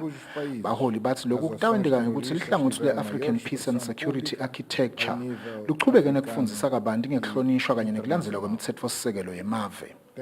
Umbiko ngiJohn Molele ngisemalabo eveni le-Equatorial Guinea. Komishona welibandla lelikhetfo nemincele Sipho Tembe uthi ube imphumelelo umsebenzi wokuncoma abantu labafuna ukuba amalunga ePhalamende enkundleni yonke lemiphakathi lengephansi kwalenkhundla esikhombisa. Isikhombisa imiphakathi lengephansi kwenkundla esesiphofaneni kanyonke lemiphakathi seyicedzile kuncoma abantu labatawungena likhetfo lekuvala sikhala selunga lePhalamende. Umphakathi wekugcina kuncoma labo labafuna ukuba ngemalunga ePhalamende kube ngulowe wasengevini kulo mphakathi kunqonye abantu labasikhombisa ePhalamende. Umphakathi wekugcina kuncoma labo labafuna ukuba ngemalunga ePhalamende kube ngulowe wasengevini kulo mphakathi kunqonye abantu labasikhombisa. Lokho babe labasithupha wasemake kuba munye vo. Lokuncoma kucale ngemigcibelo kanti khomishana welibandla lelikhetfo kanye nemincele yetinkundla Sipho Tembe uchaza ngekuthi lo msebenzi uhambe njani. Overall kuhambe kahle kakhulu noma abekhona lawo mafears nje kubantu besaba ukuthi ngabe kutawuhamba njani. Kepha nje ke sibongile ukuthi sive siphumile ngetinkani futhi saphuma ngekwehlukana kwaso sibabonile bomake baphumile sababona bobabe sababona abantu labasha sababona labaphila ngekukhubateka. Namhla ke bese semphakathini wasengevini lekungumphakathi wekugcina kule nkundla sesiphofanele nakhona kuhambe kahle kakhulu silibonile lisasasa kube ngumphakathi la phose kungconywa abantu labaningi ngoba bayaya kubo 7 nangaphosisi labangconyiwe kanti kulele eminye imiphakathi itolo nje bothola ukuthi kungconywa abathathu bane bese sisive cha sesenele. Siyathokoza silibandla njengoba sibe nemikhankaso ngasemuva seta satofundisa la sisenda i-civic and voter education. Sakugcizelela lokuthi lonke lihlobo lomuntu lomukelekile ukuthi lunganconywa. Sekubonile ke kwendeka. Kepha ke kuliciniso ukuthi mfano ngwenyama lizinga lona lisesephasi ikakhulu kubomake nakubo bantu labasha nakulabo labaphila ngekukhubateka. Singakhuthata nje emaswati akithi ukuthi siyacela fana umcondo nebakethu ushintshe njengoba asikabi sodwana ngivedile kusisafundisa inhlangano letinye sibe nato bo Wilsa sikhuthata kona phela ukuthi namake akanconywe ngoba sibonile bomake basemisebenzini lemikhulu and badlala lichaza leli setulu kakhulu. Njengalokho ke sekunconyiwe likhetfo lelincane litawuba nathi timbili enyangeni yakholwane bese umncamo lajucu lokutawuba likhetfo lelikhulu lolatawuba nathi nge-30 kuyona leyo nyanga kuyoba kulelo khetfo leliyokhipha lilunga lePhalamende lenkundla yasesiphofaneni etindzabeni kubika Fortune Dlangamandla ngisegevini. Inhlangano yemave ladlelana nemangisi Commonwealth seyinikelele litiko letindlu kanye nethuthukiswa kwamadolobha ngemali lengu-560,000 emalangeni yokuchuba umsebenzi wabomake labasemadolobheni wekwakha umcuba iCompost. Le mali lengu-560,000 emalangeni vele enhlanganweni yemave ladlelana nemangisi Commonwealth ithi lokuchubekisa umsebenzi wabomake labangephansi kwabomasipala emadolobheni lola nephuya ngekusi labomake bacale emabhizinisi. Kusile thwala lobuke emahhovisi enhlangano yemadolobha langephansi kwenhlangano yemavela dlana nemangisi uchaza ngekuthi yini lebente basekele lo msebenzi. Sizama lokuthi babe kuwo onke lamadolobha kunetisa ikakhulu ngoba mase bafundzile noma ngabe mhlambe bangi-10 bangi-20 edolobheni sebangafundisa nalabanye kepha labo make bethu banele ukuthi sibafundzise ngale compost base sebakha i-cooperative. Sisebenzile ke nabo ngekubambisana kakhulu na Junior Achievement because the compost not only do sifuna ukuthi bangayakhe kuphela kepha bese bayisithengisa. Ngilapho ke sibuke indzaba ukuthi kufuna babe batrainiwe ukuthi ini business funa ba access ema markets kunetinkinga tabomanyolo so siyafuna lokho ukuthi kunokuthi bawuthenga abomanyolo labadulile emaswati abamane bathenga abomanyolo i-compost lengiyona i-healthy le-organic bayithenga kulabo make bethu. Umcondiso wemadolobha ngephansi kwelitiko lwetindlu kanye nethuthukiswa kwawo Kodini Mbuli ubonga lolusito lwemali. Sibuke ukuthi kenyalo asesakhe bomanyolo ledolobhe noma sibuke ukuthi kunyendi letile lo kusala ikakhulukazi kuma restaurant lamadolobheni ukuthi asithathe nyalo ke labo make batawuhamba sitawulungisa nje njengoba sinamhlanje sizomisa lo msebenzi bese ke siyabakhulumela ke ukuthi le kuma restaurant letinto letilahlwako bangasayi kube solo tiyale kubo dam site bethu kodwa ke sale batibutha labo make sizabathengela naletinto le mali lesitholile sakhona kubathengela lamabhakede nemaplastic ngokuthi bapackage kahle letinto lethu sebangakhona ke ukuthi bese botithengisa ngoba umanyolo into ledzingakalako. Bomake labazuza kulo msebenzi balikhulu nemashumi lamathathu nakune emadolobheni lalishumi nakuthathu kuleli etindzabeni kubika Fortune Dlangamandla nginambonga Dube Sembabane. Tikhulu letingaphansi kwenkundla yakalobamba satihalalisele umngane wamakhosi indvuna Semvu Fakutse ngekuthi yahlanganisa iminyaka lengemashumi la emfica. Letikhulu tithi tiyafisa ukuthi tingabuyisela emuva iminyaka yemngane kuze titawuchubeka titfole inhlakanipho kuyo. Lolu suku lugujwe ebandleni le-BCC Eswatini Mission ngelisomvo. Umngani wemakhosi Semvu Fakutse bekendelwe umcimbi wokuhlanganisa iminyaka lengemashumi la emfica ngelisondvo esondweni le-BCC Eswatini Mission emlindazwe. Fakutse uthi lokumsite kakhulu ukuthi aphile yonke leminyaka lengaka ukuthi ubambelele kuNkulunkulu. Kuhle into yakhe umuntu uNkulunkulu nje kuphela. uNkulunkulu lothi kodwa ufunane ukuqala umbuso kaNkulunkulu kanye nekulunga kwakhe khona ke ukuthi ke konke lokulesikusebenzako lesiqonde ukuthi kwendeke nakonje lokwendeka nje sesimfunile uNkulunkulu kanye nekulunga kwakhe sekutakwendeka ukuthi uNkulunkulu ke lokho ke bese uyengeda. Tikhulu letingephansi kwenkundla yakalobamba tithi tisamdzinga umngani njengobe utipha inhlakanipho. Ngitsangithathe lithuba ubongela lababe kunene njengobe bangithumile ngathi awukepha sengidawushambula utangisile umngani kepha nje uyakhula wona kunene imfundiso yakho wona bomkhulu iyakwakha nje bese uyaqina umuntu sithi ke wona bomkhulu uTinto noma ngabe divuka bantu abakho nekunene bayakuhalisela mngani kube kuya ngabo nje ngawo ubiyele emuva mngani ngoba siselasele mngani asathi ukuthi lebasemva ukuthi sizabacocelana sineke sithi sibane lithuba lemunyamunya lapha kumngani sithole lawo mabili mathathu la kwakha akuphe inhlakanipho umuntu. Mengameli we-League of Swaziland Churches umbhishobhi Samson Hlatshwayo uthi uNkulunkulu ugcine umngani wamakhosi yonke leminyaka ngenxa yesizathu lesitsite. Ungabithi umndeni wakafawutse lihlale lapha ekhaya ngilibonge lebusuku kodwa wena ulatile ukuthi lo suku uzophila ufike la ngemandla uNkulunkulu lo babe lo ehlukile bobabe akatiphakamise yena nje wathi ehlisayo umbone ukuthi nihamba nemlomzana inkosi ibusise. Lo mcimbi bongenelwe nabantu lababuya emaveni lafaka ekhatsi iCameroon, Nigeria kanye neMozambique labaphe umngani Tipo. Tindzabeni Eswatini TV kubika Themkosi Mavimbela emlindazwe. Emakhata ehlulekile kuvimba abathanzi bemjayivo ukuthi baye eSibebe Resort kulembela Somvo bayodibonela ngewabo emehlo we DJ labahamba embili evendini eNingizimu Afrika bokabza the small kanye namaphorisa bampu baphume ngetinkani badla busha babo nanoma emakhata bangakatibeki phansi bathanzi bemjayivo babatfokotele bahlabeleli kanye nabo DJ bakhona lapha eveni lomcimbi. Umculo, umjayivo nenjabulo bekungeswelakali eSibebe Resort ngalesihlanu ebusuku ngesikhathi kunabo DJ beludrumo lokubo Kabza the Small kanye na DJ Maphorisa baseveni leNingizimu Afrika. Bantfu bebaphume ngetinkani noma bekumakhada batotibonela bona labo soziwayo baseveni leNingizimu Afrika. Tinzambo ticale tatsatfwa nguKabza the Small loshukumise inkundla ngetingoma letahlukene letifaka ekhatsi yakhe lethi Asibe Happy lenconywe nakuma DStv Viewers Choice Awards eveni lakhe.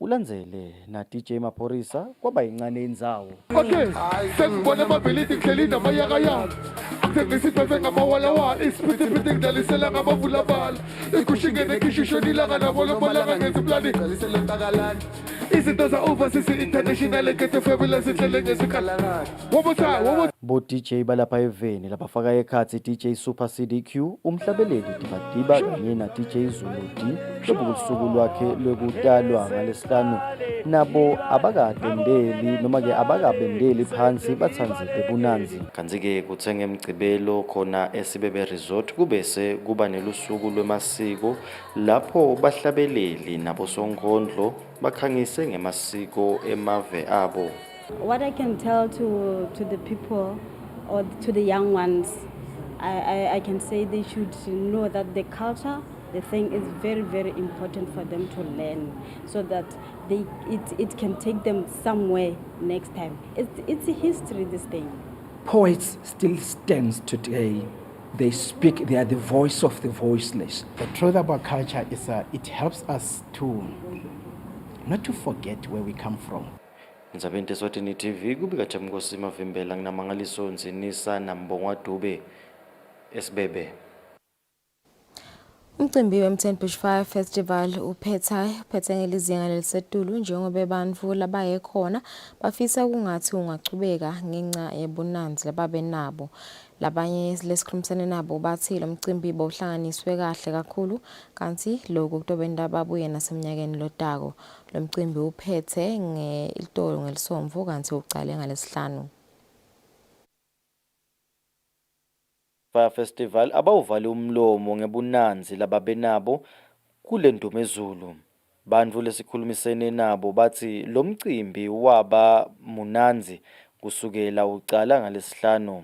My biggest highlight was on Friday. Nestasi's performance, IRCT, and Tula the song. Those guys killed it. I'm definitely coming next year. My performances now. But when they show us next time, I shuffle. Not in Bangafag as the artist having my name on Fridays. There's a Saturday, then Sunday.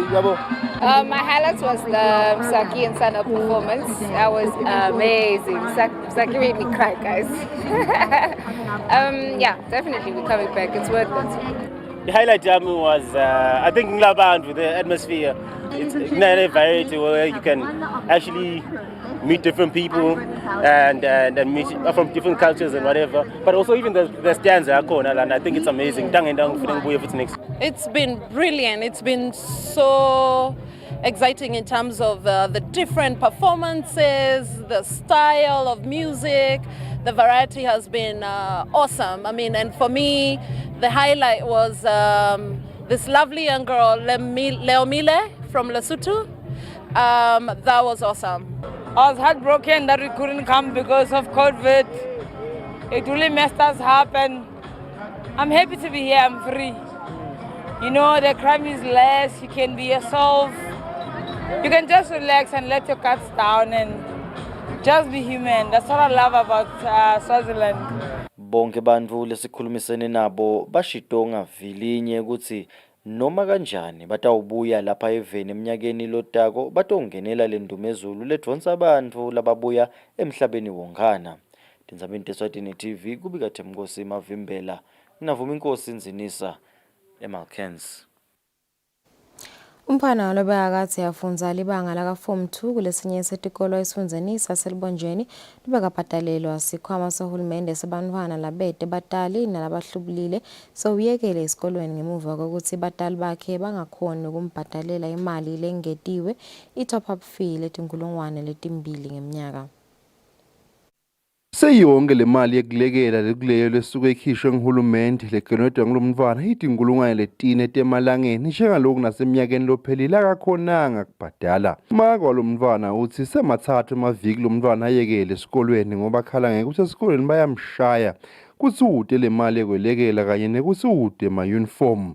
Lo mntwana kusukela atala beyakazi ahlala nababo wakhe kodwa kusukela eminyakeni lophelile nakacela libanga laka form 1 lo baba wakhe bese uyamphika wathi akusuye wakhe kungaleso sizathu athi angeke ametamele le mali yekulekela buso bamake umntwana kanye nalomntwana abufihliwe ngenhloso yekubavikela.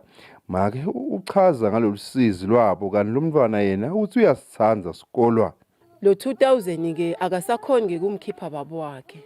Uthena sekudingeka sakhiphe lo 2000 wathi ngeke aze akhone khipha 2000 akasi wakhe. Last year akakabhadali umnyaka wonke. Nalo nyaka akabhadali umnyaka ophelile besolafunza udede incwadi akakhoni nje ngisho kudadisha. Nanyalo udede incwadi akanalutho ngisho ne-uniform kuphela udede t-shirt bayamshaya yonke lamalanga. Bamshayile indzaba ye-t-shirt. Manje bengicela lusito khona lapho esiveni sakangwane lesingakhona kungisida ngalesihlangabeto ngoba isihlangabeto lesidingakala ngo2000 eminyaka lophelile sengi2000 walonyaka mina kude angisebenzi imisebenzi ayitholakali bamfa bamile nginabo bangi7 lona wesibili kulabantwana kude lo sebentako ngicela nje una 18 weminyaka kude lo sebentako ngiyacela esiveni lesingakhona kungisida Nkosi yami bamane bangiside akhone kufunza lo mfana ngoba nami songivisa abhlungu hlala ngikhale lonke lamalanga ngingasadi ukuthi sengidawuthini ngibuke nokuthi le ndlela lakhala ngayo asangagcina sathi limete nokudilimata lo mfana. Inombolo yelicingo ithi 7615 9479 7615 9479. Mina ngifisile lokufundza ngicetse nangicedza ke kufundza bengifisa kuba yi-artist lapha ekuhlabeleni. Lo make uthi kude umuntu langamsida ngekubhadala le mali ledzingekako njengaloku bantu bakhe bonke basebancane. Baba lo mntwana walile xoxisana nalomsakato ngalenzaba wathi usemele kwenta i-DNA ngenyanga yengci khanze ukuthi ayiphendvule. Mabhanelo omkhulu etiko letemfundo Bhekthemba Gama ukhutsate lo mndeni ukuthi uvele emahhovisini etemfundo lasesifundzeni saselibonjeni kuyobika lenzaba yalo mntwana etindzabeni kubika Fortune Dlangamandla unathemba Shabangu sesiphofaneni.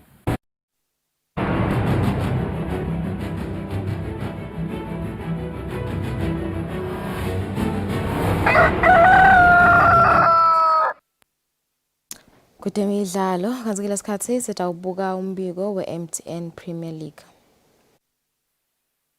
Kulembela sonto imidlalo ye-MTN Premier League ingenelangeni layo lesi-29 lapho khona ngaphasi kwale midlalo emacembu labesamathubeni kuphakamisa yona lenzebe ye-MTN Premier League bekamane lokuyi-Royal Party babona Highlanders babona Swallows kanye ne-Young Buffaloes.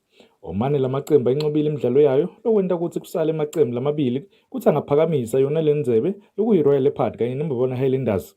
Noma kunjalo umqiqeshi welicembu lembabona Highlanders lawotse Musala ukhala ngekuthi kunebamvu labakhuluma lokungasiko ngemsebenzi wakhe lokufaka ekhazi labanye baphathi baleli cembu. I know a lot of people here, some of them are in the management, they complain about the team not training well. I have trained teams for many years. My team is the fittest team in this country, if I may say that. And one of them, if I may say it, is one of the members in the executive committee. I'm totally not happy. Even when he's speaking like this, my bags are ready, I might go back home. Kanzi lona licembu lembabona Highlanders lunqobile umdlalo walo neGreen Mamba ngamagoli amabili kulinye. iRoyal Leopard nayo inqobile kuManzini Wanderers ngamagoli 2 ecanzeni lokwenta ukuthi iRoyal Leopard ibe namaphuzu la-68 kanzi nayo inqoba umdlalo wayo wekugcina itaba namaphuzu la-71 ibe siphakamisa yona indzebe ye-M10 Premier League. Bese kuthi iMbobane Highlanders yona ibe namaphuzu la-66 kanzi nayinqoba umdlalo wayo wekugcina nelicembu leMbobane Swallows itoba namaphuzu la-69. iMbobane Swallows lephumelele kuManzini City ngamagoli 2-1 sayinamaphuzu la-64 kanzi nayiphumelele umdlalo wayo wekugcina neMbobane Highlanders itaba namaphuzu la-67. Young Buffaloes lephumelele kuMilingo Spurs ngamagoli 2 ecanzeni yona sayinamaphuzu la-63. Kanzi kuleminye imidlalo Thabankulu Kellis inqobile kuMalandi Chiefs ngamagoli 3-2. Tambuti inqobile kuVovovo ngamagoli 4-2. Denver Sundowns inqobile kuRangers neligoli 1 ecanzeni. Lobiyela umsakathi Eswatini TV kutemidlalo ngilinda Dlamini eMbabane. Balandzeli belicembu leLiverpool bakuleli bathi badumele kakhulu ngemphumela welicembu labo lelutfolile kumancamo yendzebe ye-UEFA Champions. iLiverpool ikhale phansi kuReal Madrid neligoli 1 ecanzeni. Yamgqibela ebusuku bathanzi bendlalo webhola emhlabeni behlukene ekhathi ngesikhathi ilicembu leReal Madrid litholana nelicembu leLiverpool kumancamo yendzebe ye-UEFA Champions League. Licembu leReal Madrid lite kulomdlalo selake lanqoba kuLiverpool ngomnyaka wa-2018. iReal Madrid unqobile lo mdlalo ngeligoli 1 ecanzeni leshaya ngomdlalo wekuqala weveni laseBrazil Vinicius Junior. Kunqoba kweReal Madrid akajabulisi balandzeli beLiverpool labanengi njengoba emathemba bekasetulu. I'm very disappointed by the results, but kude lesingakakwendi kahle ngikube nje ukuthi asikasebenzisi emathuba ethu kahle bakhona kuthola linye bona baskora, and credit to goalkeeper wabo. We could have made it 2 first half, but he was there ephathini, but that doesn't take away the fact that we are still the best team. Intfo lebemnanzi vele kude lokwajabula kuluza, but ke team yethu iLiverpool idlale kahle kakhulu, idlala igame but yayiluza yangehluleka kuwina. And nakhona iReal Madrid idlalele kahle nggoalkeeper wayo lo make sure ukuthi kude ligoli sikhona ukuligorisha. FN it was a tough loss for thina, especially nawubuka lokuthi besingene kule final sinethemba lelisetulu after losing out kule league on the final day. Kanti nalabanye balandzeli belicembu leLiverpool kulamanye amava aseAfrika bacishe babambana ngetandla emuva kwalomdlalo. Look, at the end of the day, why do you use that stupid language? But why do you call it stupid language? It is stupid language to say loser, because there is no team called loser. It's called Liverpool. Yeah, it is very stupid language. You are very angry, man. Lo mdlalo udlalele edolobheni leParis eveni laseFrance. Lobiyela umsakathi Eswatini TV kutemidlalo ngilinda Dlamini kanti tithombe ngiJohn Molekeng. Siyatiphetsa indzaba tetfu asibahlole timakethe sitabuya sichubeke nehlelo kwanyalo senishini simo selitulu.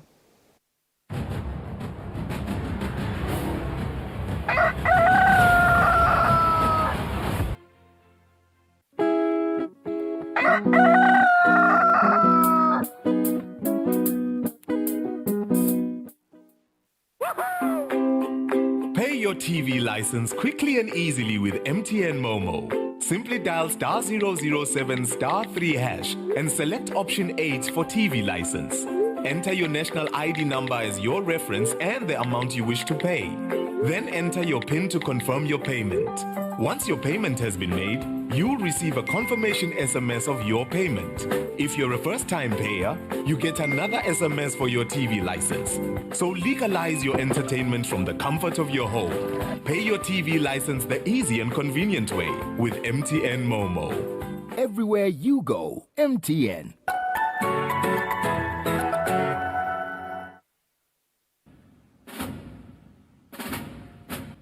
Nene bekunene kusetandleni tesive ukuthi imimango ingagcini kukampunzi edla emini sive sakangwane nebantu labakhethe kuhlala Eswatini abaphile ngekukhululeka nekuthi kubethe lo nyathelo lilungelo lalabanye egameni lekufuna lilungelo lakhe.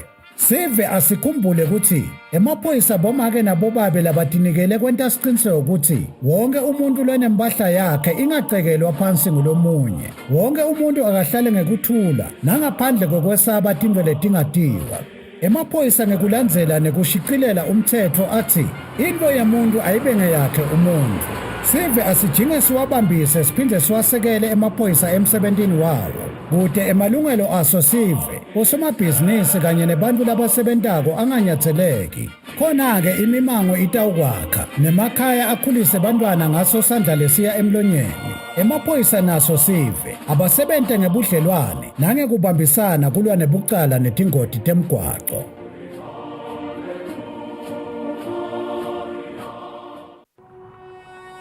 When you choose your adventures, you do so with an open heart and a desire for the unexpected. You embark on journeys to discover new worlds full of wonder. You choose a path to awaken your senses, a world to make you look up and realize just how inspiring this life can be. Arrive and awaken your heart. Explore life in ways only thought possible in your dreams.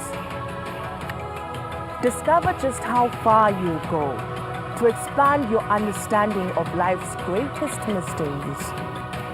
There's just one place on this planet with so much to offer. Now is the time for you to have the royal experience in the kingdom. I do the most. Watch local TV on the go with the Eswatini TV app for only 20 emalangeni. Come on. Do the most with Eswatini TV app. Download from Google Play Store or App Store. We're good together. Everywhere you go, MTN. Intuthuko lekhonsile yintuthuko lesuka phansi emimangweni usosive lesinesidingeko sayo ingene emiphakathini kuboba betikhulu ikhulunyiswe ibusiswe enkundleni nasesifundzeni ite iyofika kuhulumende lowabatimali tekusukumisa leyo misebenzi yentuthuko nenhlalakahle. Bukela luhlelo sive siyathuthuka kubona imisebenzi lesukunyiswe ngaphansi kweluphiko lwahulumende lekwakha takhiwo letisekelwe ngetimali tahulumende i-micro projects kanye na-regional development fund. Lolu hlelo lutawungena njalo ngalesine nga-8:30 p.m. kusihlwa nangalesihlanu ekuseni nga-9:30 a.m. Sive siyathuthuka. Intuthuko yetinkhundla, intuthuko yemaswali.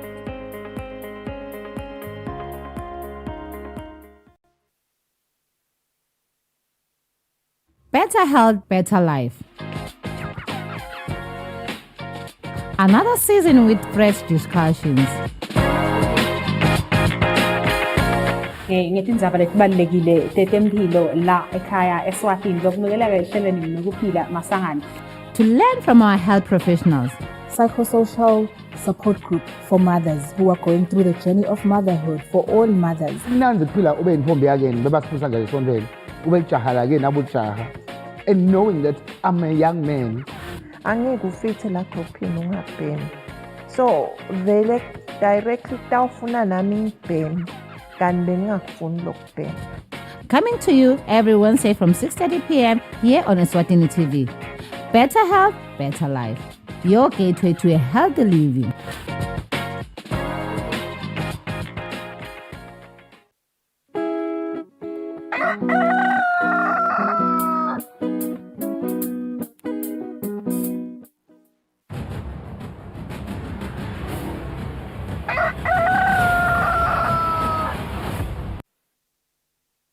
Welcome back. You're so watching Kusile Breakfast Show. Sikuvusele nawe losanza kusivulela kulesikhathi esida khulumisana nemxhumanisi maphoyisa nesive phindile vela kade kuva ukuthi ingabe kulempela sombo lesisuka kiyo njengoba sitakhumula ukuthi beyiphithitela bekunemicimbile yahlukahlukene stava kuyephika ukuthi ingabe ihambe kanjani ngitiphi igameko letendekile kanye nalabo labasishile emhlabeni. Asikuvusele phiko lamhla ekseni sibanga kakhulu kuba nathi ingabe impela somvo kusiniketa nje mhlambe sithombe ihambe kanjani bengile kanjani nje tigameko tendeke kuphi na kanjani. Siyabonga kakhulu msakathi siyavusela noma ivolume yethu ngathi iphasi ngingadi noma ngiyavakala yini mina ngalapho kepha nje Kugocota yona impelasonto singabonga kakhulu esiveni kulandzela ukuthi lena bekuyimpelasonto beyibhizi kakhulu. Siyakhumbula ukuthi ngalesihlanu ebusuku kube nemsebenzi lomkhulu lapha eSibebe lapho khona kwakubuthene abantu labaningi bawutijabulisa. Kudeke digigaba letenteka lapho siyathi ukuthi umgwaco lonyuka koye khona lapha kuSibebe ongiloyo mhlambe lolinganiseke kakhulu lokungenta ukuthi kumbe ugcine kuba nato tingoti kepha sive senkosi sakhombisa kushayela ngeciko lokukhulu nangekubeketelelana lokukhulu kwagcina kuhamba kahle konke impela. Phinze futhi besinemsebenzi lomkhulu elibonjeni siyathi ukuthi lempelasonto lena bekusuka umsebenzi lomkhulu ekubhalisa nakhona kude digigaba lesitibonile kubene kubambisana lokuhle kakhulu kusesive salapha elibonjeni kusachubeka wona umsebenzi. Kwaphinze kwaba nemsebenzi lothethe yonke ke impelasonto lapha kaManzini eMalkens lapho khona bekune bushfire lebe yibutheta indimbane tebantu labanye lebe bachamuka khona emaveni nakhona sibone kubambisana lokuhle kakhulu nekuthula lokumangalisako. Sithi nje ngalokho lokwendekile siyajumisa kakhulu kuyo yonke imisebenzi siyawukhuthata lo moya. Nasisuka ke kuleti indzawo leti siya ngaphandle kuletinye tigigaba lesitibonile kubene kwebiwa imoto khona eNgwane Park noko legcine itfolakala emva kwesikhathi lekani kuyabonakala ukuthi laba bekunene bebayisebenzisa nje lemoto kubaleka emva kokuba bagcekeze noma bathathe impahla kuye umnikati waleso sitolo noma leyo business bachitheke ngayo ke imoto noko ke sisachubeka nekubafuna laba bekunene. Siyacela esiveni lo ngaba nelwati ashayele yena lophethe emacala asesifundzeni sakaManzini lekungibabo Thabo kunene enombolweni le 7606 8570. Kanike ngakulokunye ke kuthi nje itolo kwaba nalenye ingodi ekusene lapha emgwacweni lobheka eBhunya lefa ekhathi imotolo kanye nesidududu lapho khona sibe sesilahlekelwa khona ngumphefumulo walo lebekashayela sidududu. Awu lokho ke kubebhlungu kakhulu. Siyathemba ukuthi uNkulunkulu uyawusithuthuthela bonke labo labathintekako ihlobo kanye nebangani bakhe loyo wekunene. Mhlambe singagcina ngekuthi ke labatfolakele bashayela timoto kanye sebathethe tidzakamizwa babengu-24 kuyo lempelasonto. Awu siyathemba ukuthi nabo bekunene kunesifundo labawusithola ngakho phela ukuthi kushayela timoto losebathakiwe bangakuphinzi ngomuso. Siyafisela wonke umuntu liviki lelihle naleliphephile. Siyabe sichubeke njalo singemaphoyisa kwenda siciniseko sokuthi sive siphephile nempahla yaso iphephile lisachubeka liviki. Siyabonga Thomeni. Ngincase nje phike kubuda nje ukuthi ngiyathi lokuthi ngemaphoyisa kunelikhasi la enkundleni ekuxhumana kaFacebook leni lisebenzise kufaka missing persons. Ingabe vele mhlawumbe kule mpelasonto ikhona yini imibiko leni itfolile ukuthi sekunebampa labalahlekile lenicela sive ukuthi siniside kubatfola. Siyabonga tsatsethu noma umuntu angeke abe up to date kahle namuhla ukuthi sinabangakile solo bakhona bemile bafunwa njengaloku siyasibafake size sibakhokhe ngalelanga mhlambe sebatfolakele. Noko kwentekile ukuthi itolo ebusuku lapha kalobamba kwaba nemfana lomncane lotfolakele khona emgwacweni lesigcine semthothisa ebusuku bonke. Umuntu uyathemba ukuthi batali nangabe bebasolo bangaveli batawuvela nyalo ekseni batomthatha lebe kungumfanyana nje nomncane lolinganiselwa ko3 weminyaka.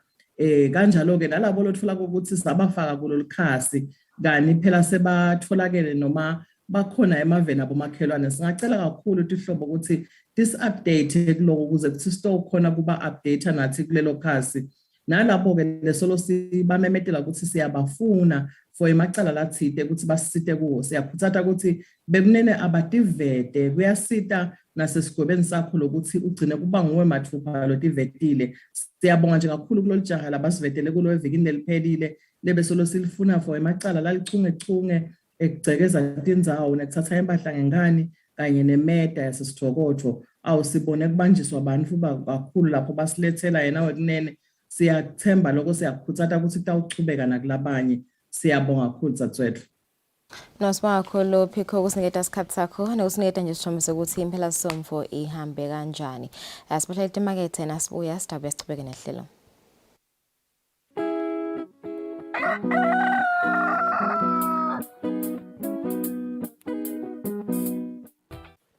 Bukela luhlelo Tandla nenkondlo lapho kuba khona bosonkondlo kanye nalabenda umsebenzi wetandla lo wehlukahlukene. kuningi lotokufunza kulolu hlelo njengobe utawubona ukuthi tiningi tindlela tekwakha imali nekutiphilisa. Hlanganyela nami Fortunate Mabuza njalo ngelisonto nga5:30 ntambama eluhlelweni Tandla Nenkondlo.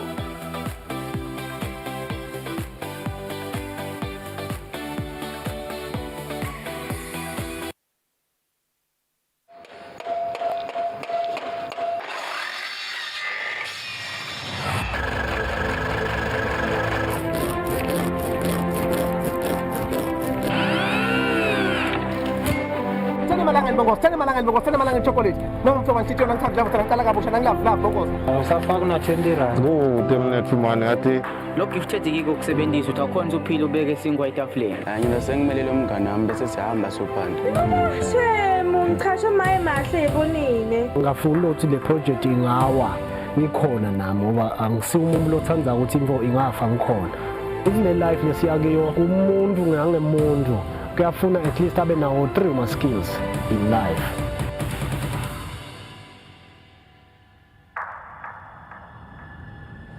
Mina ngibonga kakhulu ngoba solo ngatsala kusebenza lo msebenzi abadinga ngikusupport labantu.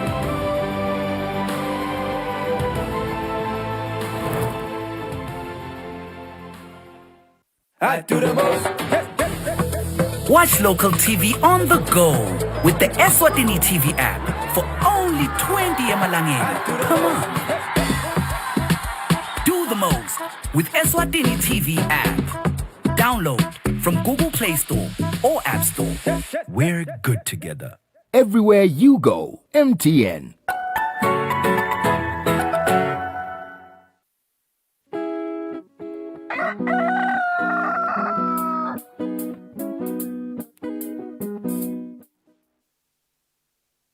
Asimze sinemukele sibakhulu ukuthi silonihlalisane nathi kanti lesikhathi sitawuchubeka nato tindzaba tetfu lethamba imbili kulamanye imave liqembule latiwa ngekuthi Project Dynamo selisinzisa sakhamuti sase-America kulandzela ukuthi sithunjwe liqembu lamasoja ase-Russia. This footage shows the rescue mission of Michigan native Kirilla Alexandrov, his wife and mother-in-law. Kirilla had been held captive by Russian forces in the southern Ukrainian region of Kherson for more than a month. The second, I was arrested by the Russian military. They came into my home while I was showering. They beat me. They beat me while I was cuffed. They violently assaulted my wife. They took me and performed a mock execution, beat me more, and I was stuck in a cell for 37 days. Alexandrov was falsely accused by his Russian captors of being a spy, say his rescuers in Project Dynamo. When the Russians came, just because he was an American citizen, he was implicated. Now, following the tactical rescue operation conducted by Project Dynamo, Alexandrov and his family are free. Based in Florida, Project Dynamo is a privately run, donor-funded evacuation group founded by several U.S. service members to rescue Americans and their allies from Afghanistan during the 2021 U.S. withdrawal.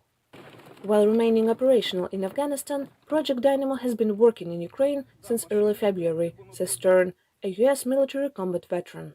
We prioritize based off the circumstance. If you're in Mariupol, we pay, if you're an arrested spy, we pay attention a little bit more. If you're, we give preferential treatment to babies and children.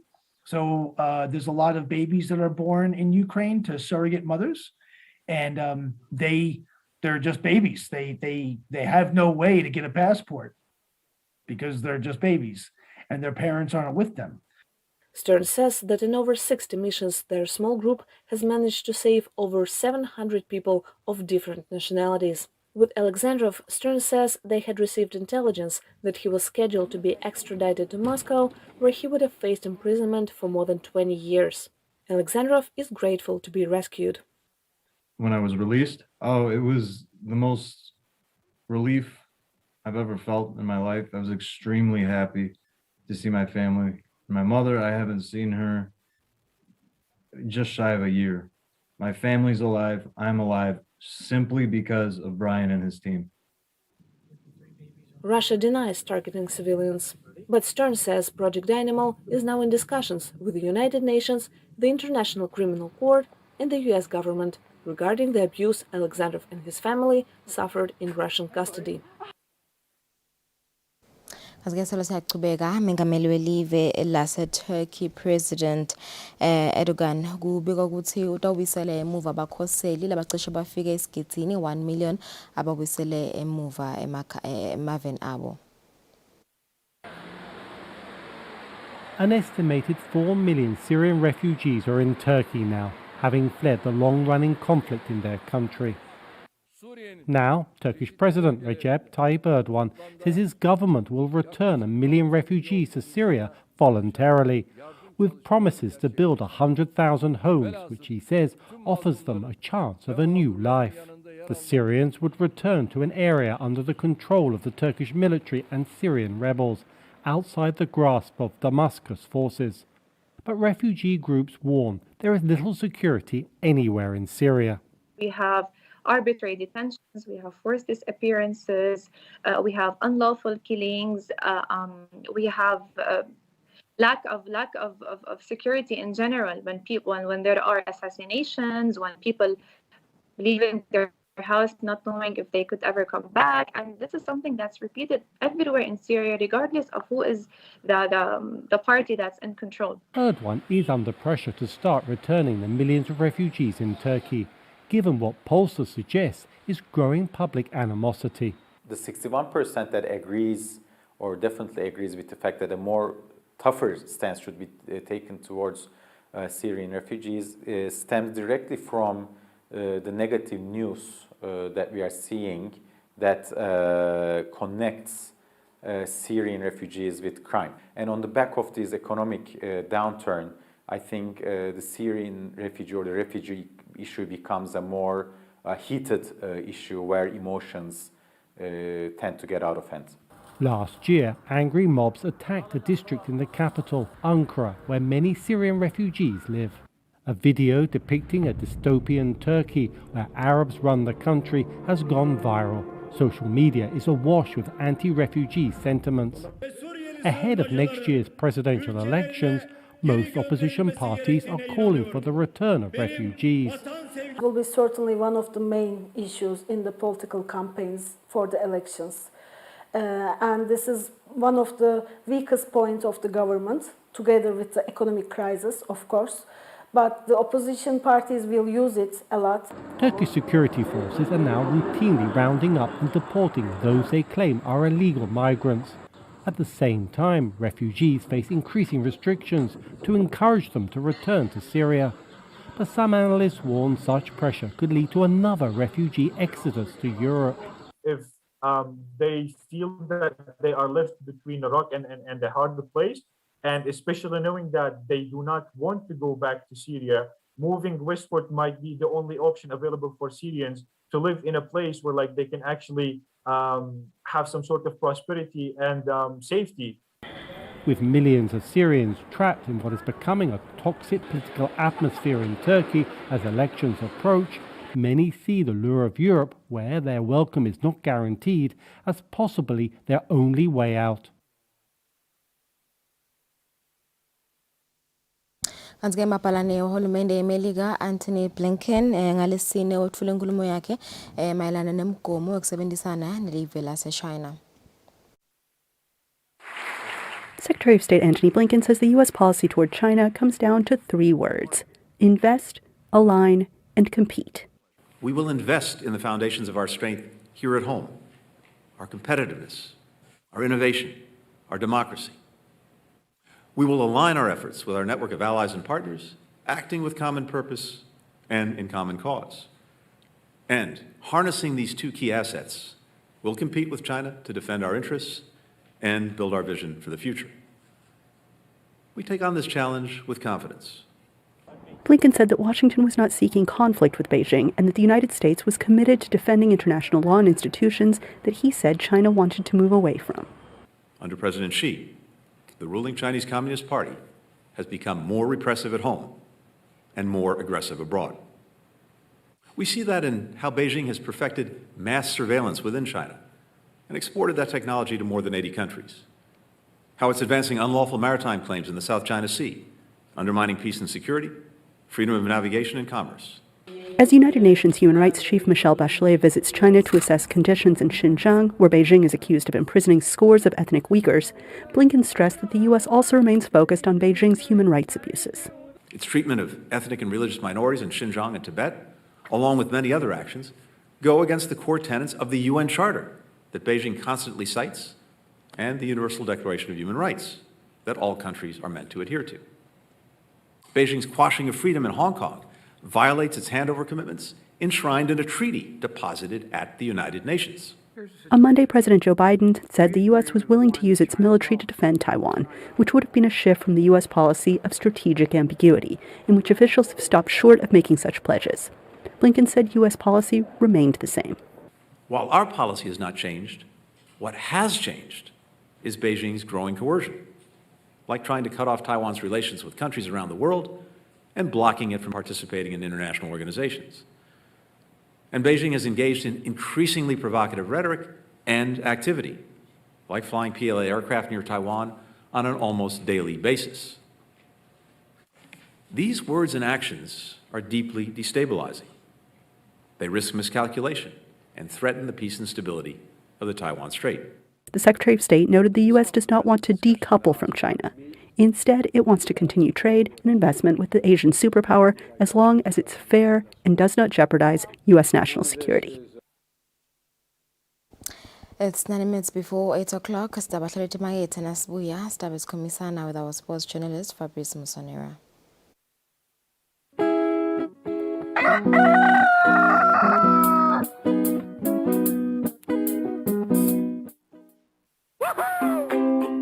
Pay your TV license quickly and easily with MTN Momo. Simply dial *007 *3 hash and select option 8 for TV license.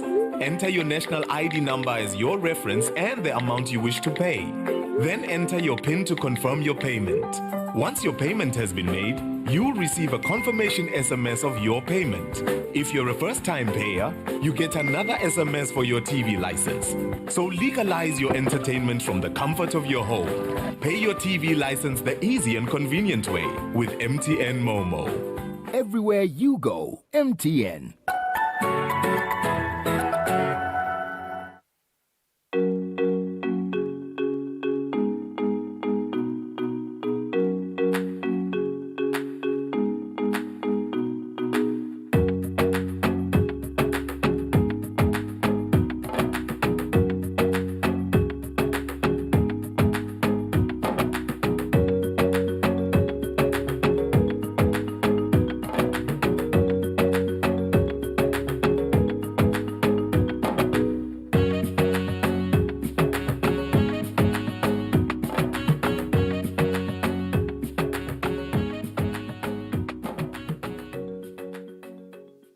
I do the most. Watch local TV on the go with the Eswatini TV app for only 20 emalangeni. Come on. Do the most with Eswatini TV app. Download from Google Play Store or App Store. We're good together. Everywhere you go, MTN.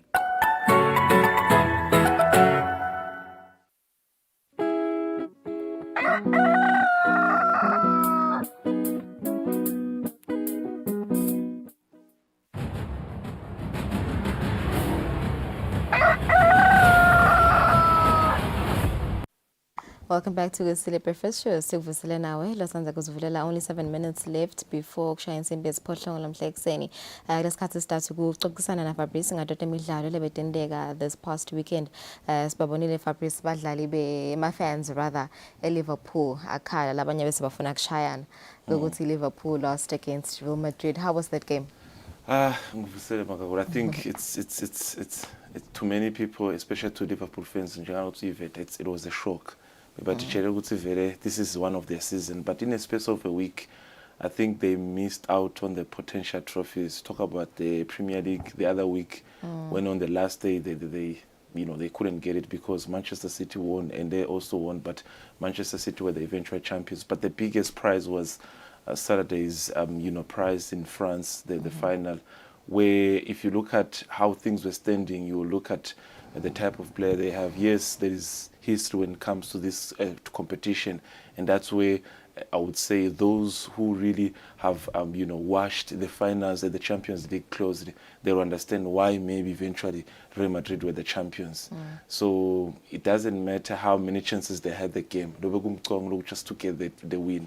Real Madrid got one chance and they maximized on it. And for that, I think it was one of the biggest moment for them. 14 Champions League finals. You talk about, I think, a squad of close to 6 or 7 players that have won it 5 times within the team. So it meant a lot. For Liverpool, after missing the Premier League, they thought maybe this was another prize. They could maybe just, consolidate themselves to say, we couldn't win the league, but the Champions League. But there's always the next time. They still have a team. They still have potential to go and win it. But what a final we watch. I think credit goes to the Real Madrid goalkeeper, Thibaut Courtois. I think he showed strength, he showed potential, especially in the second half. If you look at the chances missed by Real Madrid, by Liverpool, you would see the likes of Mohamed Salah. They worked so hard. Middle of Sadio Mane, they tried their best. But Logumkwa, it's just the victory on the day. What a final it was. But hard luck for Liverpool fans and for supporters like Manchester United and Manchester City. They can rest now because, they were here. They were just talking too much, saying, no, it's our year, it's our league. So hard luck for them. Right. No, they did work hard. Bukanjela results Fabrice 1-0. So they did work hard. It's just that it's a final. At the end of the day, it's just to get the trophy. And they did 14 Champions League titles. I mean, that's masterclass. That's beautiful. Right, coming to local football, Big Four the past weekend, Swallows, Highlanders, Leopard, Young Buffaloes, games. I think the expectation was to see all of them winning. They did that as expected. They all won. But then I think the biggest now, remaining potential prize is to say who has now the capabilities or the possibility of winning the league. So with one game left, which is 3 points, so that is taking out Babane Swallows and Young Buffaloes out of the race. So the race is now between Real Leopards and Babane Highlanders. But big one for Swallows and Highlanders because they have to play each other in the last game. And I think one of the things that maybe Highlander supporters will say, even if we don't win the league, we have a potential to be back to Africa. Because remember, since we have one competition, number 1 and number 2, they head to CAF. Number 1 plays CAF Champions League, number 2 plays CAF Confederations Cup. But it's a tough one because if Highlanders just need a draw in that game, but Swallows must beat them to ensure that they get the number 2 position and return to Africa. So for now, when you talk about the league, it's just the 2 of them. It's Real Leopard and Babane Swallows. Babane Highlanders. But when you talk about Africa, where Highlanders have been wanting to go, I think since 2013 when they're in the preliminary round, so you want to see them back on the stage where, supporters want to see the team now representing Africa. Otherwise, different results. We're still waiting also on the issue of how many teams are we going to have this season relegated. But I think, I won't lie to you, Magagula, I think since I started watching local football, this is one of the best leagues so far we've had. The decision has to be down to the last minute. We still don't have a win of the league. In the past years, you'll find that before 3 games, before 4 games, Leopard is already the champions. Young Buffaloes are already the champions. Swallows at some point were unbeaten the entire season. They were already the champions. But this is showing now where are we heading as a local football. Remember, yesterday after the game, quickly, majority of the players within the top 4, they have to head to a camp for Sihlang Semnigati because Sihlang now has to play for the AFCON qualifiers that will be held in Ivory Coast. So they have a game against Togo and Burkina Faso respectively. So, but for the supporters, yes, it's a big opportunity for Sihlang, but for the supporters, there's that one game. We want to see what's going to be happening in the remaining game. 29 games played so far, and it's been a thrilling season. All right, thank you so much, Fabrice. It's only just 1 minute left. Because ad break. Thanks so much for joining us today on Kusile Breakfast Show. Sisanvalelisa nje themethini nabane langa lelihle nalibusisekile sisaqala lona liviki. Have a beautiful day. We'll see you tomorrow.